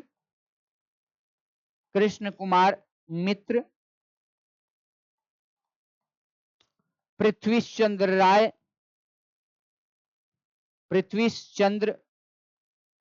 राय। दोस्तों ये 3 नाम बहुत आप लोग को याद करना है, ये 3 नाम याद रखना है, तीनों के तीनों बंगाल के। और इन लोगों ने बंगाली जो है, देखो बंगाली जो है एक न्यूज़पेपर मैगजीन का वहां पे न्यूज़पेपर का नाम है, दोस्तों याद रखना है, जिसे सुरेंद्रनाथ बनर्जी ने खुद ही 1879 में जो है इसको पब्लिश किया था। और एक जो है बंगाल की फेमस जो है वो संजीवनी नामक जो है, जिसके कृष्ण कुमार मित्र संपादक रहे हैं, तो संजीवनी भी जो है वहां की एक फेमस जो है वो न्यूज़पेपर था। तो बंगाली और संजीवनी इन दोनों में ही जो है सुरेंद्रनाथ बनर्जी, कृष्ण कुमार मित्र के द्वारा और पृथ्वीश चंद्र राय के द्वारा जो है बंगाल विभाजन की आलोचना की गई, बंगाली और संजीवनी। अब प्रश्न कैसे आता है, बंगाल विभाजन की आलोचना, पार्टीशन ऑफ बंगाल का क्रिटिसाइज जो है वो सबसे पहले किस न्यूज़पेपर में किया गया था? आपको याद रखना है संजीवनी का नाम, आपको याद रखना है बंगाली का नाम, और किस नेता ने किया था? सुरेंद्रनाथ बनर्जी और कृष्ण कुमार मित्र ने। ये जरा ध्यान में रखना है। और 1879 में बंगाल में जो है, और न केवल जो है ये किया गया, बल्कि इन लोगों के द्वारा बैठक भी किया गया कि यदि जो है इस रेजोल्यूशन को पास किया गया तो फिर जाकर के पूरे बंगाल के लोगों को हम क्या करेंगे, एक करेंगे और इनके अगेंस्ट में करेंगे। तो दोस्तों बंगाल का जो इन लोगों ने विभाजन का ये तो रखा गया, लेकिन जैसे ही पास हुआ, अनाउंस किया गया ब्रिटिश संसद के द्वारा, इसको रखा गया था 3 दिसंबर 1903 को कर्जन के द्वारा, बंगाल विभाजन के प्रस्ताव को याद रखना। और जैसे ही दोस्तों किसी किसी सोर्स में ये जो है 19 जुलाई 20 जुलाई दिया है, और किसी किसी में 19 जुलाई दिया है, तो आप लोग को याद रखना है 20 जुलाई सबसे ज्यादा सोर्सों में मिलेगा आप लोग को। ऑथेंटिक यही है कि 20 जुलाई 1905 को बंगाल विभाजन की घोषणा की गई थी, यानी अनाउंसमेंट किया गया था। प्रश्न बना सकता है और बनाया भी है कई सारे एग्जाम में कि बंगाल विभाजन की घोषणा जो है वो कब की गई थी, अनाउंसमेंट सबसे पहले किसके द्वारा की गई थी? कर्जन के द्वारा की गई थी। और कब की गई थी? तो दोस्तों याद रखना है 20 जुलाई 1905 को की गई थी। और जैसे ही अनाउंसमेंट होती है वैसे ही उसके कुछ दिनों के बाद, यानी इसको थोड़ा सा आगे बढ़ा लेते हैं दोस्तों, 20 जुलाई को यहां लिख देते हैं, 20 जुलाई 1905 को अनाउंस किया गया, यानी घोषणा हुई बंगाल विभाजन की। और फिर 7 अगस्त को, अभी मैंने बताया कृष्ण कुमार मित्र, सुरेंद्रनाथ बनर्जी, इसके अलावा इनके साथी एक दोस्त थे आनंद मोहन बोस, जो कलकत्ता स्टूडेंट एसोसिएशन के अध्यक्ष भी रहे हैं, हेड रहे हैं, फाउंडर भी रहे हैं उसके। तो ये 7 अगस्त 1905 को जो है क्या किया गया कि बंगाल के इन फेमस लीडरों जिसके बारे में हमने अभी बात किया था, सुरेंद्रनाथ बनर्जी, कृष्ण कुमार मित्र, पृथ्वीश चंद्र राय के द्वारा और आनंद मोहन बोस के द्वारा कलकत्ता के टाउन हॉल में जो है वो क्या किया जाता है, एक बैठक किया जाता है। किसके विरोध में? तो बंगाल विभाजन के विरोध में, पार्टीशन ऑफ बंगाल के विरोध में, क्योंकि अनाउंसमेंट कर दिया गया है उसके द्वारा। कर्जन के द्वारा अब तो लागू किया जाना है कि बंगाल विभाजन किया जाएगा। तो अब ये बताओ, इसको जो है कलकत्ता के टाउन हॉल में हो जाता है, बैठक होती है और इसी बैठक में पहली बार जो है डिसीजन लिया जाता है कि बंगाल विभाजन को अनाउंस कर दिया गया और इसके खिलाफ हम क्या करेंगे, बंग भंग मूवमेंट चलाएंगे। दोस्तों याद रखना है, बंग भंग आंदोलन चलाएंगे, यानी बंगाल विभाजन के बंटवारे जो है, बंगाल विभाजन के अगेंस्ट में, यानी कि बंगाल विभाजन जो हुआ है धर्म के नाम पे, हिंदू मुस्लिम को तोड़ने का जो प्रयास किया जा रहा है, भारत की एकता को जो खत्म करने का प्रयास किया जा रहा है, इसको फिर से बंगाल को रीयूनियन किया जाए, और नहीं तो हम इसके अगेंस्ट में, ब्रिटिश सरकार के अगेंस्ट में बंग भंग मूवमेंट चलाएंगे। तो याद रखना, बंग भंग मूवमेंट का जो नेतृत्व कर रहे थे वो सुरेंद्रनाथ बनर्जी, और अभी मैंने बताया पृथ्वी चंद्र राय वगैरह इनके साथ थे, सुरेंद्रनाथ बनर्जी के साथ पृथ्वी चंद्र राय, आनंद मोहन बोस, अभी मैंने बताया कृष्ण कुमार मित्र इनके साथ थे। नेतृत्व कौन कर रहे थे, प्रश्न बना देता है। बंग भंग मूवमेंट की शुरुआत कब से मानी जाती है, 7 अगस्त 1905 को ही अनाउंस कर दिया गया था, और 1905 से आंसर कैसे देगा, 1904, 1905, 1906, 1907, बंग भंग आंदोलन कब शुरू हुआ, 1905। नेतृत्वकर्ता कौन है, सुरेंद्रनाथ बनर्जी। और क्यों हुआ, क्योंकि बंगाल को फिर से एक करने की मांग की जा रही थी, किसी इसको लागू न किया जाए, बंगाल एक रहे, बंगाल की यूनिटी एक रहे, भारत की जनता को मत बांटे। तो अब दोस्तों ये बता रहे, इसके बाद जो है 16 अक्टूबर, ये 3 डेट बहुत याद रखना। एक तो अनाउंसमेंट का कि बंगाल विभाजन की घोषणा कब की गई थी, इसके जो है अगेंस्ट में बंग भंग आंदोलन कब किया गया और कहां पे किया गया, शुरुआत कलकत्ता में, नेतृत्वकर्ता कौन थे, सुरेंद्रनाथ बनर्जी। और इसी में डिसीजन लिया गया था, 2 डिसीजन इनके द्वारा, कि एक तो यदि ऐसा किया गया, लागू किया गया बंगाल विभाजन को, तो हम जो है स्वदेशी आंदोलन की शुरुआत करेंगे, सुरेंद्रनाथ बनर्जी ने कहा, और दूसरे बहिष्कार और स्वदेशी की नीति पे हम लोग काम करेंगे, यानी बायकॉट करेंगे और स्वदेशी। अब क्या होता है बायकॉट और स्वदेशी, स्वदेशी का मतलब होता है दोस्तों to adopt indigenous goods, and boycott का मतलब होता है बायकॉट फॉरेन गुड्स, यानी अपने देश की जो वस्तुएं हैं, अपने देश की वस्तुएं जो भी बनी है, उसको हम अपने देश के लोगों को बताएंगे कि केवल देश में बनी हुई ही वस्तुओं को खरीदो। और उस समय जो अंग्रेज ला करके बेच रहे हैं सस्ते दाम पे, हमारे मार्केट को तहस नहस कर दे रहे हैं, किए हुए हैं, तो उसको कोई नहीं खरीदेगा। अब इससे क्या होगा, स्वदेशी और बंग बहिष्कार आंदोलन का जो तरीका अपनाया गया, अपनाने की बात कही गई, और आगे स्वदेशी आंदोलन चलाया जाएगा सुरेंद्रनाथ बनर्जी के नेतृत्व में, और सारे नेता जो है ये बाल गंगाधर तिलक सहित जो है बाल लाला लाजपत राय, सब लोग जो है इसमें आ जाएंगे। तो अब जो है इसका मेन मकसद क्या था स्वदेशी मूवमेंट का, कि अपने देश के लोगों को आत्मनिर्भर बनाना, यानी self dependent and self reliance की भावना जो है वो भरना। इसको स्वदेशी का मतलब अपने देश की बनी हुई वस्तुओं को अपनाना है। इससे होगा क्या, एक्चुअल में इससे जो है होगा कि जो ब्रिटेन का वस्तु ला करके हमारे भारत में बेचा जा रहा है, उनकी सेल में कमी आएगी, यानी जो है उनका, इससे क्या होगा, आर्थिक रूप से घाटा जाने लगेगा। अब जरा सोचो, भारत का कोई खरीदार ही उनको नहीं मिलेगा,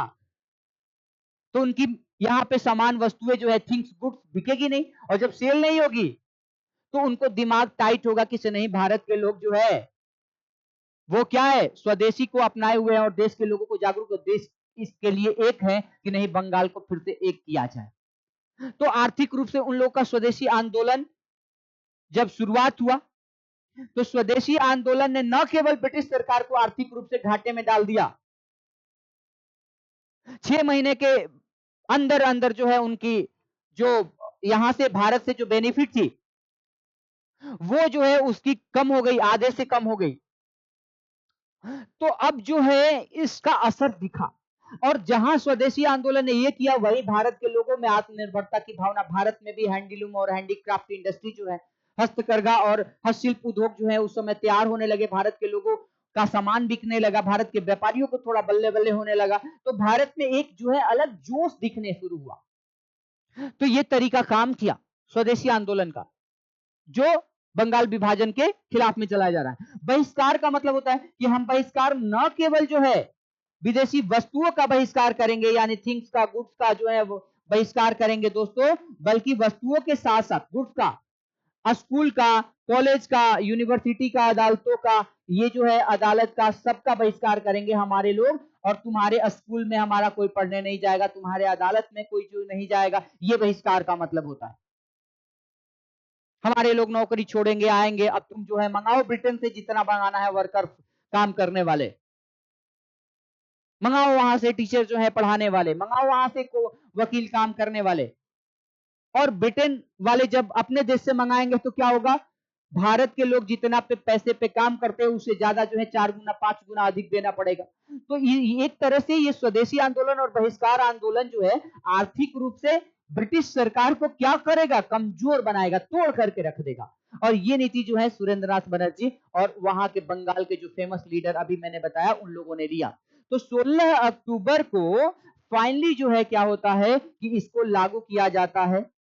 तो ये प्रश्न पूछ देता है कि बंगाल विभाजन को दोस्तों लागू कब किया गया, याद रखना है 16 अक्टूबर 1905 को। चूंकि ये बहुत बड़ा टॉपिक है लेकिन फिर भी हम जो है आपको छोटे में और सारे क्वेश्चन, क्योंकि आप लोगों का क्विक रिवीजन हो जाए, एक कम समय बचा हुआ है तो ये हम प्रयास पूरा करेंगे इसमें।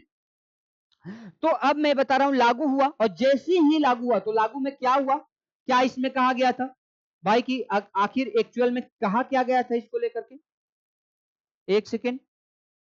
इसमें कहा गया, देखो बंटवारा कैसे हो रहा है इसका,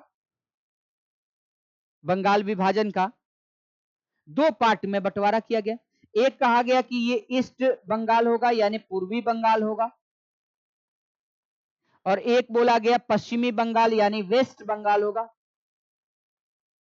पश्चिमी बंगाल और पूर्वी बंगाल। पूर्वी बंगाल में कौन कौन सा जगह रखा गया था दोस्तों, ये रखा गया था असम का कुछ क्षेत्र। अब असम का कुछ क्षेत्र मैं क्यों कह रहा हूं इसमें, क्योंकि असम जो है बंगाल के 1905 में जो ब्रिटिश सरकार ने बंटवारा किया उससे पहले असम जो है बंगाल का हिस्सा था। लेकिन दोस्तों याद रखना 1874 में जो है ना असम बंगाल से अलग हो गया था। एक जगह लिख लेना, Assam was separated from Bengal in 1874। 1874 में जो है वो बंगाल से असम जो है क्या हो गया था, असम अलग हो गया था, अलग हो गया था। कहां से, बंगाल से। Assam was separated from Bengal in 1874। दोस्तों असम का कुछ क्षेत्र बचा हुआ था जो इसमें शामिल किया गया। चटगांव को शामिल किया गया, आगे चटगांव हमें चर्चा में आएगा। यहीं पे शस्त्रागार यानी आरमौरी रखी हुई थी, उन लोगों की हथियार वगैरह होते थे। चटगांव के अलावा जो ढाका है, ढाका को पूर्वी बंगाल की जो है कैपिटल बना दिया गया। और अब ये जो ढाका है वर्तमान टाइम में, अभी के टाइम में बांग्लादेश की जो है वो क्या है, कैपिटल है दोस्तों, याद रखना है आप लोगों को, बांग्लादेश की राजधानी है, बांग्लादेश की राजधानी है ढाका। और चटगांव को, ढाका को और राजशाही, ये चटगांव, ढाका और राजशाही उस समय क्या थे, तो उस समय ये डिस्ट्रिक्ट हुआ करता था, जिला हुआ करता था। राजशाही इसको शामिल किया गया, जरा याद रखना है। और ये पश्चिम बंगाल में कौन कौन सा क्षेत्र था, तो पश्चिम बंगाल तो था ही था, उसके अलावा जो है बिहार था, उड़ीसा था और पश्चिम बंगाल था। ये जो है पश्चिम बंगाल में था यानी वेस्ट बंगाल में था। अब थोड़ा क्षेत्रफल देखा जाए, और ये क्या था, तो देखो दोस्तों ये मैं बता रहा हूं कि इसका जो क्षेत्रफल था, याद रखना है एरिया, पूर्वी बंगाल का एरिया, एक जगह लिख लेना क्योंकि एरिया पूछ लिया जाता है। और टोटल जनसंख्या उस समय जो बंगाल की हुआ करती थी दोस्तों, तो टोटल जनसंख्या लिख लेना 8 करोड़ 50 लाख। 8 करोड़ जो है वो 50 लाख जो है इसकी जनसंख्या उस टाइम पे थी। किसी किसी किताब में जो है 8 करोड़ बताया गया है, लेकिन ऑथेंटिक किताबों की बता रहा हूं मैं 8 करोड़ 50 लाख। अब इसका बंटवारा करके भी दिखा रहे हैं। अब पूर्वी बंगाल में क्या होता है कि 3 करोड़ 10 लाख लोगों को, 10 लाख लोग इसमें थे पूर्वी बंगाल में, और पश्चिमी बंगाल में 5 करोड़ 40 लाख लोग थे। तो दोस्तों इसको जरा ध्यान में रखना है, 5 करोड़ 40 लाख और 3 करोड़ जो है वो 10 लाख। ये दोनों की जनसंख्या, क्योंकि पोस्ट क्वेश्चन कर दिया जाता है पूर्वी बंगाल में कुल कितनी जनसंख्या थी, पश्चिमी में कौन। और एरिया यदि देखो तो एरिया जो है, इसका एरिया जो था पूर्वी बंगाल का, ईस्ट बंगाल का जो उन लोगों ने बंटवारा किया था, तो इसका एरिया था 1,06,540 वर्ग किलोमीटर यानी स्क्वायर माइल्स, वर्ग किलोमीटर, ये जो है इसका था 1,06,540 स्क्वायर माइल्स यानी वर्ग किलोमीटर। और जबकि पश्चिमी का क्षेत्रफल थोड़ा सा लिख लो आप लोग, पश्चिमी का जो क्षेत्रफल था वो 1,41,580 जो है स्क्वायर माइल्स यानी वर्ग किलोमीटर। दोस्तों ये जरा ध्यान में रखना है कि 1,41,580 स्क्वायर माइल्स जो है वो पश्चिमी बंगाल का और पूर्वी, ये जो है बंटवारा किया गया था। अब भारत के लोगों की नाराजगी की वजह क्या थी? क्योंकि पूर्वी बंगाल मुस्लिम बहुल क्षेत्र था। ये पूर्वी बंगाल जो है वो क्या है? मुस्लिम बहुल क्षेत्र। दोस्तों ये क्या होता है? मुस्लिम मेजोरिटी सबसे ज्यादा यहाँ पे थी, यानी मुस्लिम बहुल क्षेत्र, जिसे मुस्लिम मेजोरिटी एरिया बोला जाता है, बहुल क्षेत्र था। अब ये पूर्वी बंगाल जो है वो आजादी के बाद पूर्वी पाकिस्तान बन गया, और पूर्वी पाकिस्तान जो है वो 1971 में जाकर के और बांग्लादेश बन गया, शेख मुजीबुर रहमान के नेतृत्व में। आप लोग को याद होगा 1971 में भारत और पाकिस्तान के बीच जो है युद्ध हुआ था, इसको लेकर के, क्योंकि वहां के शेख मुजीबुर रहमान जो है, वो शेख मुजीबुर रहमान ने भारत से सहायता मांगी थी और इंदिरा गांधी ने किया था सहायता। 90,000 से ज्यादा सैनिकों को, पाकिस्तान के सैनिकों को भारत की सेना ने जो है पकड़ रखा था। हालांकि बाद में जो है इंदिरा गांधी ने उन लोगों को छोड़ दिया, और बांग्लादेश को अलग करवाने में जो है, बांग्लादेश को अलग होने में सहायता करने वाली भारत की इंदिरा गांधी, 1971 में जो है बांग्लादेश अलग हो गया दोस्तों। और बांग्लादेश जो है अब यही पूर्वी पाकिस्तान वाला, तो आज जो बांग्लादेश दिख रहे हो वो पूर्वी पाकिस्तान से पहले भी जो है पूर्वी हिंदुस्तान हुआ करता था, यानी पूर्वी बंगाल हुआ करता था, ईस्ट बंगाल यही बना। तो अब दोस्तों ये मैं बता रहा हूं, शेख मुजीबुर रहमान बांग्लादेश के फादर ऑफ द नेशन कहे गए 1971 में, क्योंकि उन्होंने ही पाकिस्तान से अलग जो है एक बांग्लादेश बनाई भारत के इंदिरा गांधी की सहायता पे। और इंदिरा गांधी के इस साहसिक कार्य ने, जो भारत की 1971 की जीत हुई, उन्होंने भारतीय संसद में सारे के सारे देश के जो है अलग अलग जो पार्टियां थी, सभी पार्टियों ने एक स्वर में कहा कि ये जो है दुर्गा है, तो दुर्गा की उपाधि दी गई। और आज भी बांग्लादेश की जो है संसद में देखोगे तो आपको इंदिरा गांधी की मूर्ति मिलेगी। तो एक बहुत बड़ी बात है दोस्तों। अब थोड़ा सा चलते हैं हम आगे की तरफ, कि ये बंटवारा तो हो गया, रिजले ने इसका प्रस्ताव तैयार कर दिया था, प्रस्ताव को रख दिया था लॉर्ड कर्जन ने, एडवर्ड सेवेंथ जो है ब्रिटिश सम्राट के आदेश के आधार पर, ये सारी बातें हम लोगों ने पढ़ लिया। अब जो है इंपॉर्टेंट है कि ये तो बंटवारा हो गया ये दो भाग में, तो ये मुस्लिम मेजोरिटी एरिया है और हिंदू मेजोरिटी एरिया क्या है? तो हिंदू मेजोरिटी एरिया है पश्चिम बंगाल जो है हिंदू मेजोरिटी, यानी 80% जो है यहाँ हिंदू है, तो 20% जो है मुस्लिम है दोस्तों। और इसमें जो है 80% जो है वो मुस्लिम है पूर्वी बंगाल में, तो 20% एज फॉर हिंदू है। ये ऐसे था। अब ये भारत के लोगों को बताओ कि क्यों ना नाराज करेंगे। तो इस पॉलिसी के अगेंस्ट में जो है बंगाल का बंटवारा हो गया। 16 अक्टूबर 1905 को रविंद्रनाथ टैगोर, जो साहित्य की दुनिया में नोबेल शास्त्री माने जाते हैं, उन्होंने जो है इस दिन इनके खिलाफ में जा करके और बोला कि से अब हम क्या करेंगे, हम लोग राखी दिवस मनाएंगे। तो कभी कभी क्वेश्चन कर देता है कि राखी दिवस जो है वो कब मनाया गया था, किसके द्वारा मनाया गया था? रविंद्रनाथ टैगोर।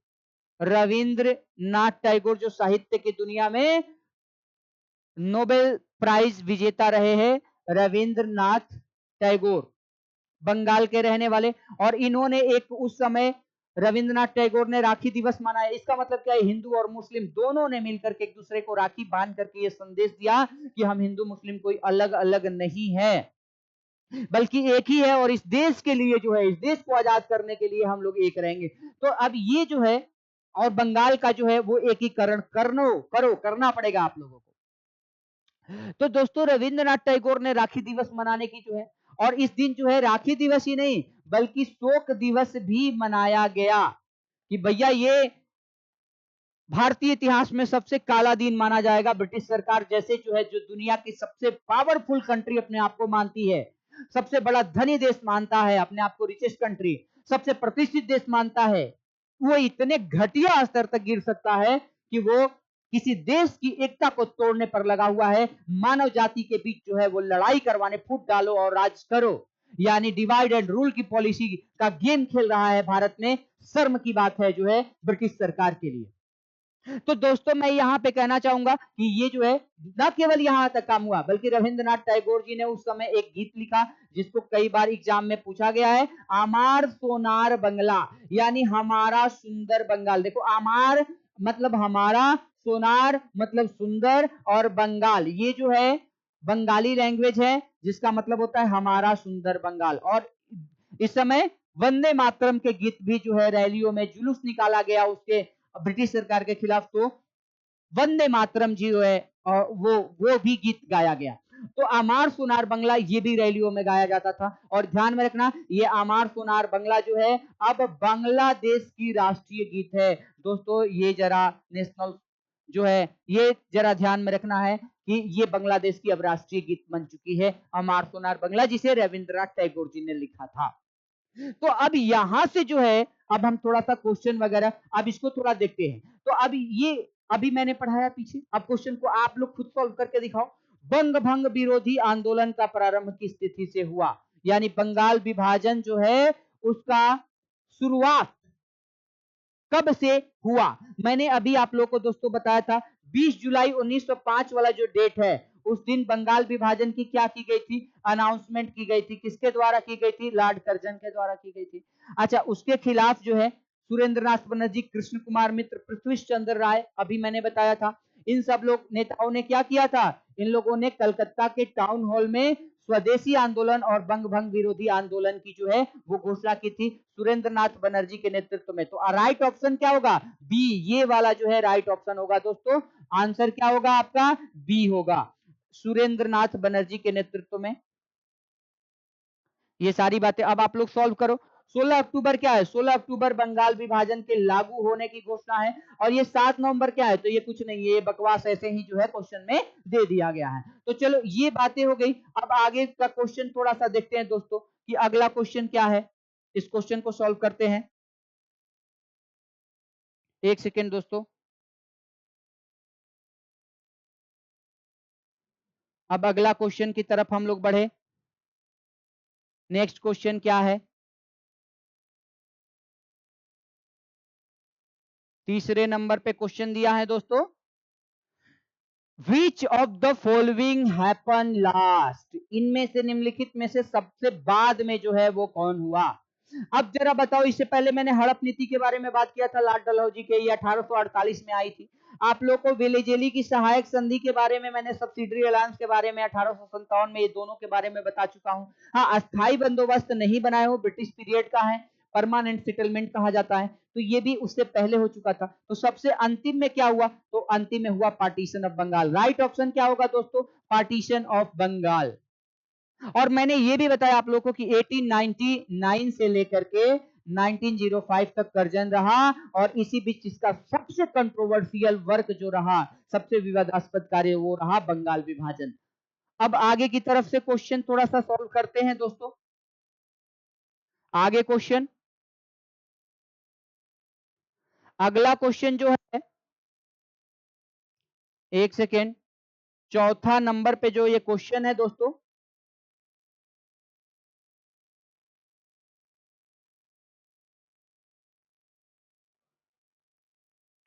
चौथा क्वेश्चन है,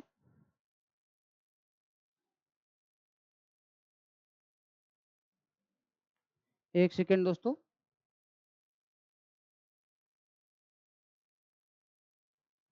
क्वेश्चन कर रहा है कि which of the following classes was mainly influenced by the swadeshi movement of 1905। निम्नलिखित वर्गों में 1905 के 1905 के स्वदेशी आंदोलन में कौन से लोग अप्रभावित रहे, यानी कौन से लोगों ने स्वदेशी आंदोलन में हिस्सा नहीं लिया। तो देखो ध्यान में रखना आप लोग, महिलाएं, हाँ महिलाओं ने लिया था, ये एकदम करेक्ट सही है। अच्छा, कृषक वर्ग, किसान इसमें नहीं लिए क्योंकि ये किसानों से रिलेटेड समस्या नहीं थी, किसान इसमें पार्टिसिपेट नहीं किए थे। मुसलमान, भारत के मुसलमान स्वदेशी मूवमेंट में हिस्सा नहीं लेंगे और इसके पीछे कारण क्या रहेगा दोस्तों, तो इसको जरा सा समझ लो। मैंने क्या बोला था, 1905 में बंगाल विभाजन करके यहां से चला जाएगा करजन, और अगला जो वायसराय आएगा दोस्तों 1906 में, 1906 से 1910 तक, ये मैंने बताया था, लॉर्ड मिंटो उसका नाम रहेगा। और लॉर्ड मिंटो जैसे ही भारत में आएगा, जब देखेगा कि स्वदेशी आंदोलन हमारे खिलाफ चलाया जा रहा है, तो वो जो है भारत के मुसलमानों को हिंदुओं से तोड़ने का प्रयास करेगा।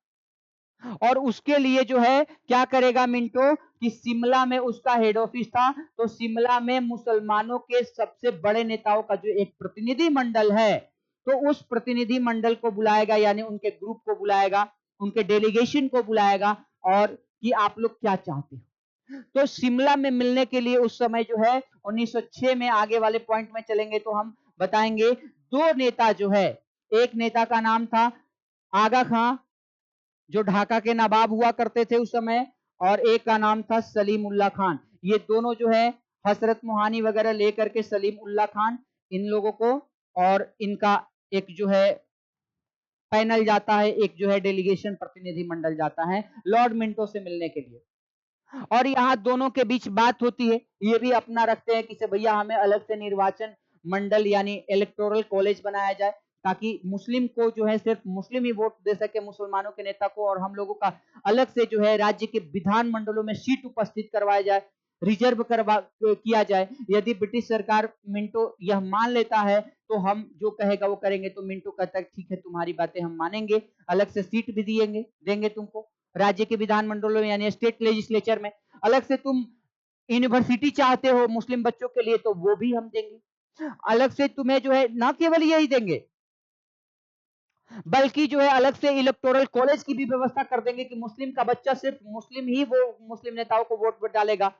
और वो मिंटो भड़काना शुरू कर दिया कि कांग्रेस जो है is the is an organisation of Hindus only, यानी हिंदुओं की वो जो है केवल प्रतिनिधित्व करने वाली संस्था है, न कि मुसलमानों की। तो ये भड़काया और मिंटो ने कहा कि हमारी शर्त सिर्फ एक है, तुम लोग क्या करो, तुम लोग स्वदेशी आंदोलन से दूर रहो और भारतीय मुसलमानों को जा करके तुम लोग चूंकि बड़े नेता हो तो वो जो है जागरूक करो और स्वदेशी आंदोलन का क्रिटिसाइज करो और मुसलमानों को रोको।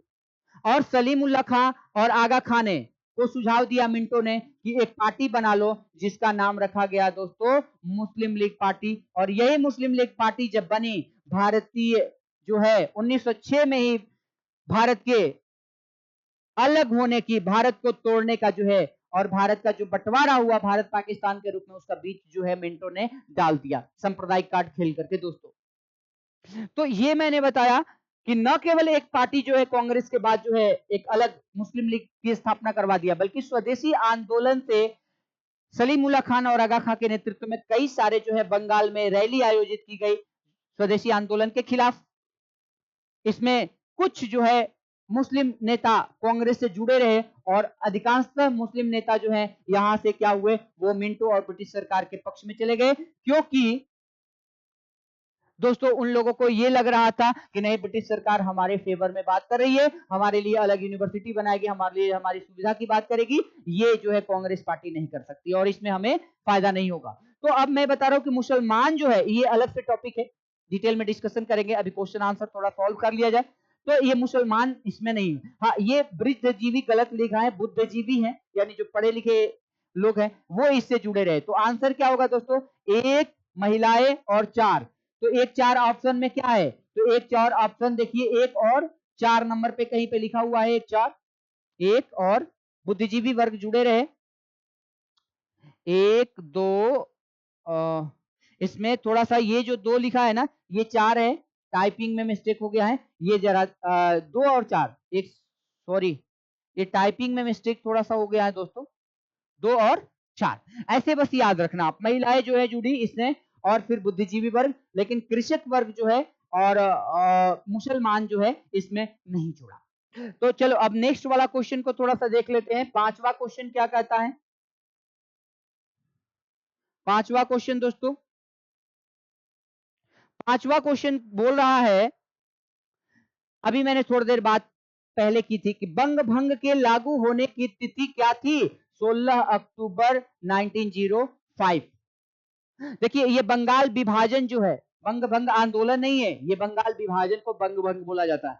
तो इसकी जो है यानी जो है बंगाल का जो है वो जो पार्टीशन किया गया वो 16 अक्टूबर 1905 को किया गया था, आपको लागू किया गया और इस दिन राखी दिवस बनाया गया। तो राखी दिवस मनाने की जो है वो घोषणा किसने की थी? दोस्तों अभी मैंने बताया था रविंद्रनाथ टैगोर जी। और रविंद्रनाथ टैगोर जी कौन है? तो रविंद्रनाथ टैगोर जो है साहित्य की दुनिया में नोबेल प्राइज विजेता रहे हैं, अमार सुनार बंगला के लेखक रहे हैं और इनके द्वारा जो है आप लोगों को पता ही है कि रविंद्रनाथ टैगोर जो है, रविंद्रनाथ टैगोर ने इस दिन जो है क्या किया? इस दिन जो है राखी दिवस न केवल मनवाया बल्कि जो है हिंदू मुस्लिम एक दूसरे को राखी बांधे, शोक दिवस भी इस दिन मनाया गया और अमार सुनार बंगला गीत जो लिखा जो राष्ट्रीय गीत बन चुका है अब बांग्लादेश का। अब कृष्ण कुमार मित्र के बारे में मैं बता ही चुका हूं कि सुरेंद्रनाथ बनर्जी के साथ जुड़े हुए थे, बंगाल के फेमस लीडर थे और संजीवनी नामक पत्रिका जो मैगजीन छपती थी उसके जो है वो एडिटर रहे हैं। और सी आर दास, चित्तरंजन दास, इसके बारे में अभी आगे पढ़ेंगे। नेशन फ्रेंड के नाम से, देश बंधु के नाम से जाना जाता है, सुभाष चंद्र बोस के गुरु रहे हैं, स्वराज पार्टी के संस्थापक रहे हैं। 1923 में मोतीलाल नेहरू के साथ इलाहाबाद में इन्होंने क्या की थी? इन्होंने एक पार्टी बनाई थी, स्वराज पार्टी। और अरबिंदो घोष आपको बता ही दिए है कि एक्सट्रीमिस्ट लीडर रहे हैं बाल लाल और पाल के साथ, बंगाल के रहने वाले और एक ऐसे नेता जो आगे जाकर के लीडर से सन्यासी बन जाते हैं। चलो अब आगे की तरफ क्वेश्चन देखते हैं दोस्तों। नेक्स्ट क्वेश्चन, क्योंकि क्वेश्चन अभी 5 ही हुआ, 30 क्वेश्चन है, 25 क्वेश्चन सॉल्व करना है और ज्यादा लंबा क्लास हो जाएगा तो आप लोगों को भी ये पढ़ते पढ़ते बोर हो जाओगे, इसलिए शॉर्ट में ही क्लास रखते हैं और रख करके उसको अच्छे से समझ लेते हैं। दोस्तों नेक्स्ट वाला क्वेश्चन थोड़ा सा देखते हैं हम लोग। नेक्स्ट क्वेश्चन,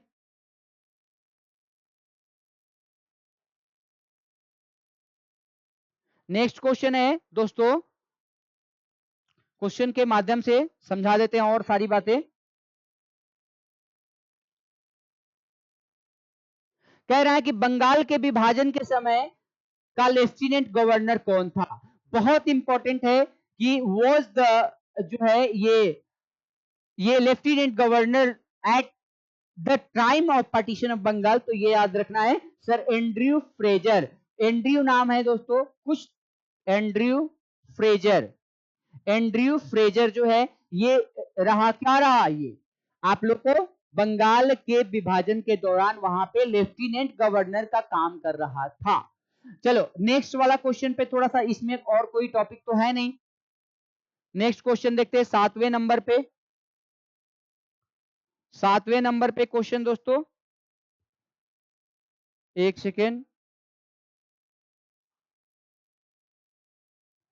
7वां क्वेश्चन है दोस्तों, कह रहा है कि which movement started after the partition of Bengal, यानी बंगाल के विभाजन के बाद जो है वो कौन सा आंदोलन शुरू हुआ था? सविनय अवज्ञा आंदोलन गलत है। नॉन, ये जो है सिविल डिसोबीडियंस मूवमेंट दोस्तों याद रखना, ये 1930 के टाइम पे शुरू होगा। 12 मार्च 1930 से एम गांधी यानी महात्मा गांधी जो है इसके क्या थे? इसके लीडरशिप थे, नेतृत्वकर्ता थे। स्वदेशी आंदोलन, एग्जैक्ट आंसर क्या होगा? स्वदेशी आंदोलन बंगाल विभाजन के विरोध में चलाया गया सुरेंद्रनाथ बनर्जी के नेतृत्व में और आगे जाकर के और सारी बातें हमने बताया ही हैं। भारत छोड़ो आंदोलन दोस्तों, ये भी गांधी का एक आंदोलन था जिसे बोलते हैं क्विट इंडिया मूवमेंट, जो है 8 अगस्त 1942 को चलाया गया था और गांधी जी के द्वारा ग्वालियर टैंक के मैदान से मुंबई से ये जो है गांधी के द्वारा ही चलाया गया था। और नॉन कॉपरेशन मूवमेंट ये भी गांधी के द्वारा दोस्तों चलाया गया था, 1 अगस्त 1920 से इसकी स्टार्टिंग मानी जाती है और आगे जाकर के ये टॉपिक हमें पढ़ना है, नॉन कॉपरेशन मूवमेंट असहयोग आंदोलन, यानी 3 जो आंदोलन है इसमें वो गांधी के द्वारा चलाया गया। स्वदेशी आंदोलन जो है वो बंगाल विभाजन के बाद चलाया गया सुरेंद्रनाथ बनर्जी और बंगाली फेमस लीडर के, और आगे जाकर के जो है इसमें और एक्सट्रीमिस्ट लीडर भी जुड़ते गए। तो दोस्तों नेक्स्ट वाला क्वेश्चन 8वां नंबर क्वेश्चन थोड़ा सा देख लेते हैं हम लोग। नेक्स्ट क्वेश्चन 8 नंबर पे,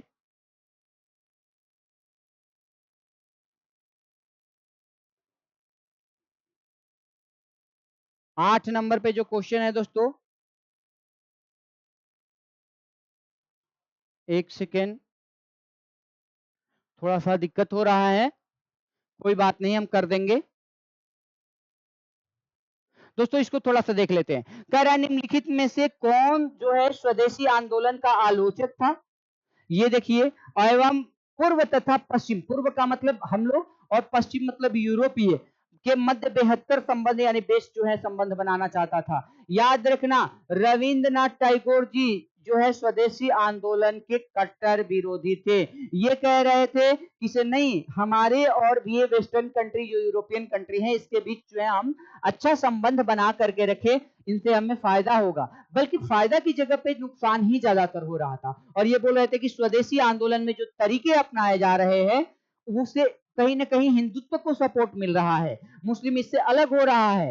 इसमें डेमोन्स्ट्रेशन का जो सहारा लिया जा रहा है, प्रदर्शन का, रैली का, मेला का, जैसे आगे जाकर के बाल गंगाधर तिलक वगैरह ने भी अपना स्वदेशी आंदोलन स्वराज को लेकर के किया, तो उसको लेकर के इनका मानना था कि से नहीं, जो है इससे हिंदुत्व का एक जो है भावना भड़क रही है, अतः जो है स्वदेशी आंदोलन यहाँ पे नहीं किया जाना चाहिए। हालांकि आप लोग बताइएगा कमेंट में, स्वदेशी आंदोलन चलाना सही था या नहीं था। मैंने आपको बता दिया स्वदेशी आंदोलन बहुत ज्यादा जरूरी था। और स्वदेशी आंदोलन का प्रभाव ये रहा दोस्तों कि 1911 में 1911 में लॉर्ड हार्डिंग जो है जो पत्र लिख करके देता है, तो वहां से दिल्ली दरबार बुलाया जाता है और 12 दिसंबर 1911 को जॉर्ज पंचम, जॉर्ज फिफ्थ और महारानी मैरी जो है ब्रिटेन के सम्राट और महारानी आती है और बंगाल के यूनाइट करने की घोषणा करती है और फिर से ज्योग्राफिकल बेस पे बांटती है, लेकिन धर्म के आधार पे पश्चिम बंगाल और पूर्व बंगाल नहीं रहता है, अब बंगाल, बिहार, उड़ीसा हो जाता है। तो आगे जो जाकर के इसका प्रभाव काफी ज्यादा दिखा, तो काफी अच्छा रहा। और दूसरी बात है कि आर्थिक रूप से जो है ब्रिटिश सरकार को घाटा भी गया, ये भी हमने आप लोगों को बताया था। नेक्स्ट क्वेश्चन पे चलते हैं दोस्तों। नेक्स्ट क्वेश्चन,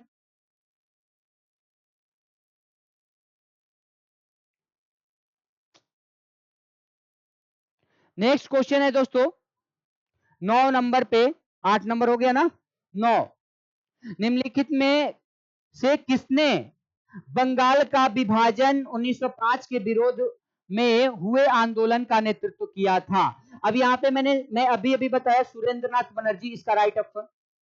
आप लोग आंसर दे दोगे, सुरेंद्रनाथ बनर्जी ने क्या किया था, बंगाल विभाजन, पार्टीशन ऑफ बंगाल के जो है अगेंस्ट में अपना नेतृत्व किया था। और मैंने बताया था कि इन्होंने स्वदेशी आंदोलन और बहिष्कार आंदोलन, बाइकॉट मूवमेंट और स्वदेशी मूवमेंट की अनाउंसमेंट कलकत्ता के टाउन हॉल से 7 अगस्त 1905 वाले दिन कर दी थी। अब नेक्स्ट वाला क्वेश्चन 10वें नंबर पे थोड़ा देखा जाए, लास्ट में हम क्वेश्चन आंसर ही सॉल्व करवाते हैं पढ़ा देने के बाद। नेक्स्ट क्वेश्चन है दोस्तों कि ब्रिटिश वस्तुओं, कुछ कुछ टाइपिंग मिस्टेक हुआ है, कि बहिष्कार को राष्ट्रीय नीति के रूप में कब अपनाया गया। अब देखो, ये जो boycott of British goods was adopted as national policy, मैंने क्या बताया था 1905 में। ये कब अपनाया गया ब्रिटिश वस्तुओं के बहिष्कार वाली नीति, 7 अगस्त 1905 को। अभी अभी मैंने बताया भी, कलकत्ता के टाउन हॉल में जब बैठक हुई बंगाल विभाजन के विरोध में, जब अनाउंसमेंट की गई थी 20 जुलाई को, तो उसके बाद जो है ये बैठक में सुरेंद्रनाथ बनर्जी ने, कृष्ण कुमार मित्र वगैरह ने ये डिसीजन लिया कि हम जो है क्या करेंगे, बहिष्कार करेंगे ब्रिटिश वस्तुओं को। तो ये भी गलत है, ये भी गलत है, ये भी गलत है। राइट ऑप्शन क्या है 1905, ये पढ़ा चुके हैं। अब नेक्स्ट वाला 10वें के बाद आगे बढ़ते हैं दोस्तों। नेक्स्ट 11 नंबर,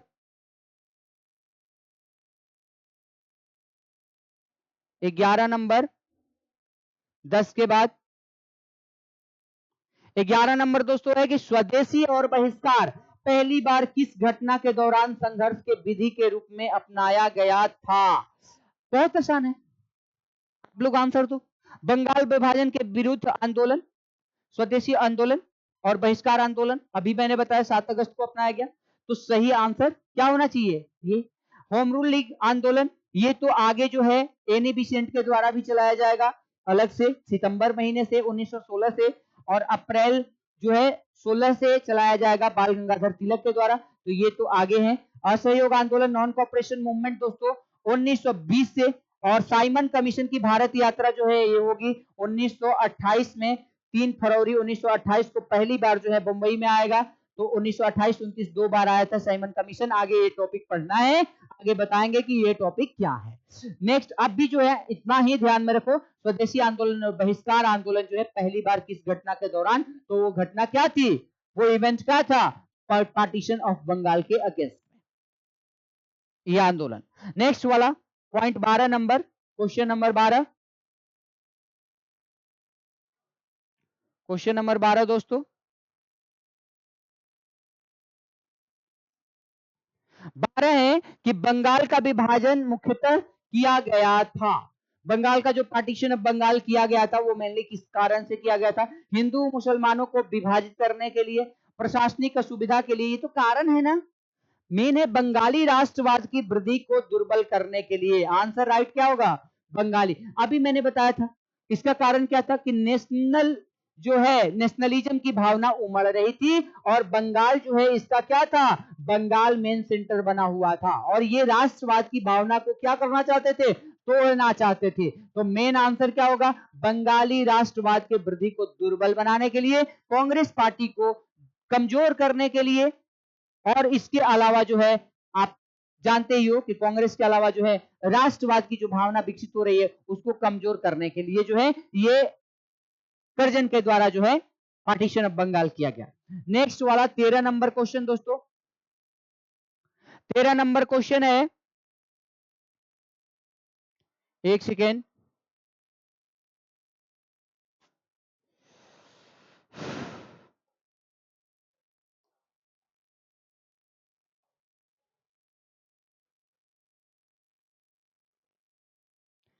तेरह नंबर क्वेश्चन है कि बंगाल में ब्रिटेन की वस्तुओं का बहिष्कार का सुझाव सर्वप्रथम किसने दिया था। ध्यान में रखिए, ब्रिटेन की जो वस्तु का सुझाव दिया गया था वो कृष्ण कुमार मित्र के द्वारा दोस्तों दिया गया था, कृष्ण कुमार मित्र के द्वारा दिया गया था। ये जो है कृष्ण कुमार मित्र के द्वारा दिया गया था दोस्तों। एक सेकेंड,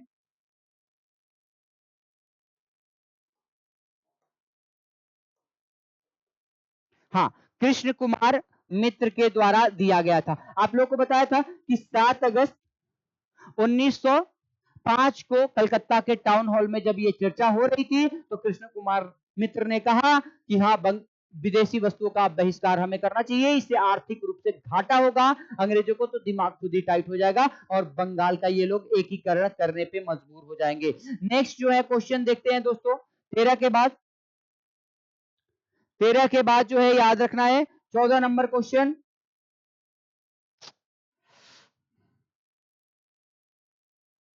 भारतीयों के विरोध के कारण बंगाल में फिर से कब एकीकृत किया गया। अभी मैंने बताया था बंगाल का एकीकरण याद रखना है, यानी रीयूनियन ऑफ बंगाल 12 दिसंबर 1911 दिल्ली में दिल्ली दरबार लगता है, तीसरा दिल्ली दरबार, और जॉर्ज पंचम यानी जॉर्ज फिफ्थ जो है ब्रिटेन के प्रधानमंत्री, ब्रिटेन के सम्राट और वहां की महारानी यानी क्वीन जिसका नाम था मैरी, ये दिल्ली दरबार में आए थे और इन्होंने ही जो है 12 दिसंबर 1911 को ये घोषणा की कि बंगाल का फिर से एकीकरण किया जाएगा, एकीकृत यानी रीयूनियन ऑफ बंगाल किया जाएगा दोस्तों। तो ये याद रखना है ये डेट भी, और इसके साथ जॉर्ज पंचम और महारानी मैरी का। उस समय वायसराय भारत में कौन था, लॉर्ड हार्डिंग, ये भी याद रखना, लॉर्ड हार्डिंग जो है वायसराय था।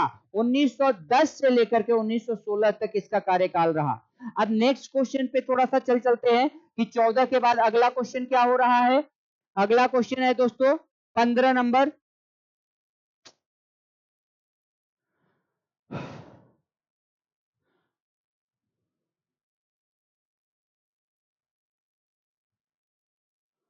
1905 में लॉर्ड कर्जन द्वारा किया गया बंगाल का विभाजन कब तक बना रहा।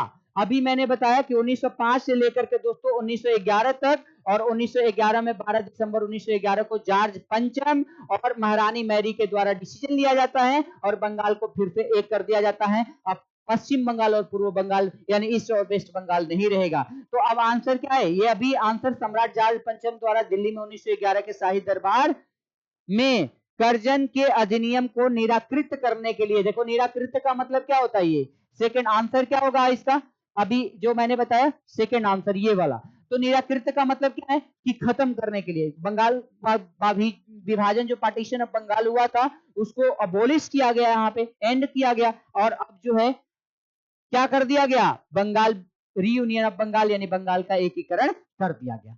नेक्स्ट जो है दोस्तों चलते हैं नेक्स्ट क्वेश्चन।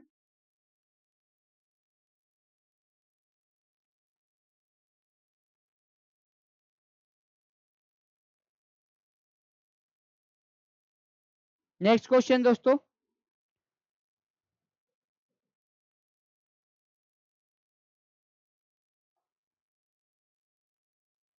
हाँ नेक्स्ट क्वेश्चन दोस्तों 16 नंबर, सॉरी दिक्कत हो रहा था तो अब ये दिक्कत खत्म हो गया। अगला जो है, अगला 16 नंबर क्वेश्चन है, स्वदेशी आंदोलन के प्रारंभ का तत्कालिक कारण क्या था। इसका जो है कह रहा है कि this was the immediate reason of the for the beginning of the swadeshi movement. बहुत ही इंपॉर्टेंट है क्वेश्चन कि स्वदेशी आंदोलन का तत्कालिक कारण क्या था दोस्तों। तो ध्यान में रखना, स्वदेशी आंदोलन का जो तत्कालिक कारण था दोस्तों, वो स्वदेशी आंदोलन का तत्कालिक कारण क्या था, लॉर्ड कर्जन द्वारा किया गया बंगाल का विभाजन। तो आंसर क्या होगा, पहला नंबर लॉर्ड कर्जन का द्वारा किया गया बंगाल का विभाजन। ये तो आप लोग को पढ़ा ही दिए है, बता ही दिए है। अब देखिए अगला क्वेश्चन का आंसर आप लोग खुद दीजिए जरा, एक सेकेंड दोस्तों। हाँ 17 नंबर क्वेश्चन पे चलते हैं। 17 नंबर कह रहा है कि बंगाल के विरुद्ध राष्ट्रवादियों ने निम्नलिखित में से कौन सा कार्यक्रम प्रारंभ किया। निम्नलिखित में से कौन सा कार्यक्रम प्रारंभ किया। तो अभी अभी थोड़ी देर ही पहले मैंने बताया है कि बायकॉट आंदोलन, स्वदेशी आंदोलन और असहयोग तो किसके द्वारा, गांधी जी के द्वारा चलाया गया था। एक और है राष्ट्रीय शिक्षा। अब यहाँ पे मैं बता रहा हूं कि मैंने क्या कहा कि बायकॉट का मतलब सिर्फ जो है वस्तुओं का बहिष्कार, गुड्स का बहिष्कार नहीं होता, बल्कि इसके अलावा स्कूल, कॉलेज, अदालत सबका बहिष्कार किया गया पूरी तरह से।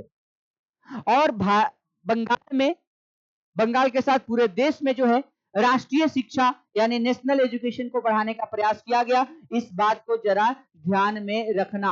आगे जाकर के चूंकि क्वेश्चन करवा रहे हैं, अगला जो है आगे जो टॉपिक पढ़ाएंगे वो बहुत ज्यादा डिटेल में पढ़ाएंगे, तो इसमें ये सब भी आएगा। तो इसमें जो है उस समय के जो ग्रेट लीडर थे उन लोगों के द्वारा जो है राष्ट्रीय शिक्षा को भी महत्व दिया गया था। तो चलो नेक्स्ट वाला क्वेश्चन देखते हैं हम लोग। नेक्स्ट वाला क्वेश्चन दोस्तों 17 के बाद 18। हाँ इसका आंसर क्या हो जाएगा, 1 2 और 4। देखो आंसर में कहीं है 1 2 4, 1 2 4 ये है डी। तो डी नंबर पे इसका आंसर हो जाएगा डी। डी इसका आंसर हो जाएगा, डी नंबर ये वाला आंसर हो जाएगा। चलो अब नेक्स्ट वाला क्वेश्चन पे थोड़ा सा बढ़ जाते हैं। अगला क्वेश्चन है दोस्तों 18 नंबर, कह रहा है कि who lead the swadeshi movement in Madras. देखो मद्रास में, दिल्ली में ये पूछ देता है, क्योंकि स्वदेशी आंदोलन न केवल बंगाल तक सीमित रहा लेकिन बंगाल के बाहर भी गया। तो मद्रास में कौन जो है नेतृत्व कर रहे थे, इसका लीडरशिप कर रहे थे, याद रखना है मद्रास में जो है इसका लीडरशिप जो कर रहे थे उसका नाम चिदम्बरम पिल्लई था। आंसर क्या होगा, चिदम्बरम पिल्लई। और इन सब के बारे में आगे हम बात करेंगे, राजगोपालाचारी वगैरह के बारे में, क्योंकि करना ही है आगे। अब क्वेश्चन को आगे वाला देख लेते हैं हम लोग, क्योंकि टाइम अब होने वाला है। अगला क्वेश्चन जो है दोस्तों नेक्स्ट वाला 19 नंबर क्वेश्चन। 19 क्या कह रहा है कि निम्नलिखित में से किसने स्वदेशी आंदोलन का नेतृत्व दिल्ली में किया। याद रखना है दिल्ली में सैयद हैदर रज्जा ने किया था। आंसर नंबर डी इसका हो जाएगा, आंसर नंबर डी, डी इसका आंसर हो जाएगा सैयद हैदर रज्जा। ये जो है आप लोग टिक लगा लीजिए, सैयद हैदर रज्जा डी, दिल्ली में, ये ध्यान में रखना है।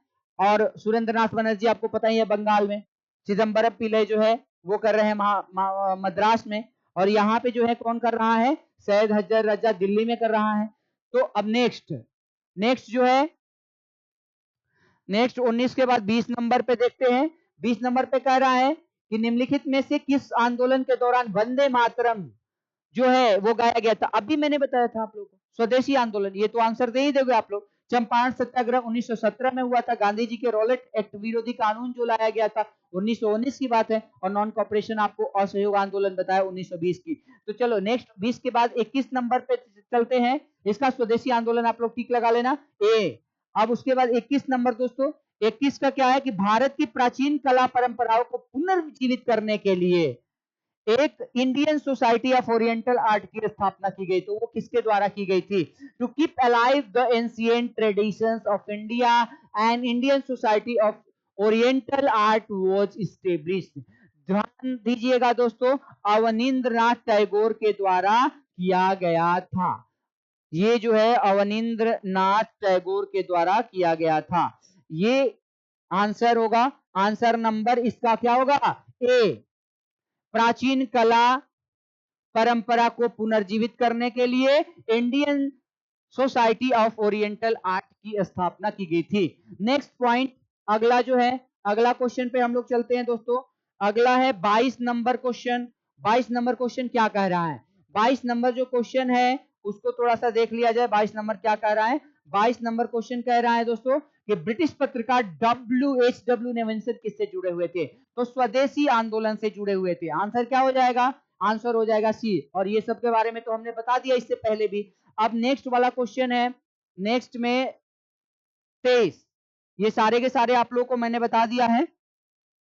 23 नंबर क्वेश्चन है कि कांग्रेस के मंच से भारतीय राष्ट्रीय कांग्रेस के किस अधिवेशन में पहली बार स्वराज शब्द का प्रयोग किया गया था? बहुत ही इंपॉर्टेंट क्वेश्चन है, इसको थोड़ा सा हम बताते हैं कि ये आखिर क्या कह रहा है। स्वराज शब्द का पहला बार प्रयोग भारतीय राष्ट्रीय कांग्रेस के किस अधिवेशन में, किस कॉन्फ्रेंस में की गई थी? याद रखना, बनारस कॉन्फ्रेंस 1905। आगे पढ़ना है दोस्तों।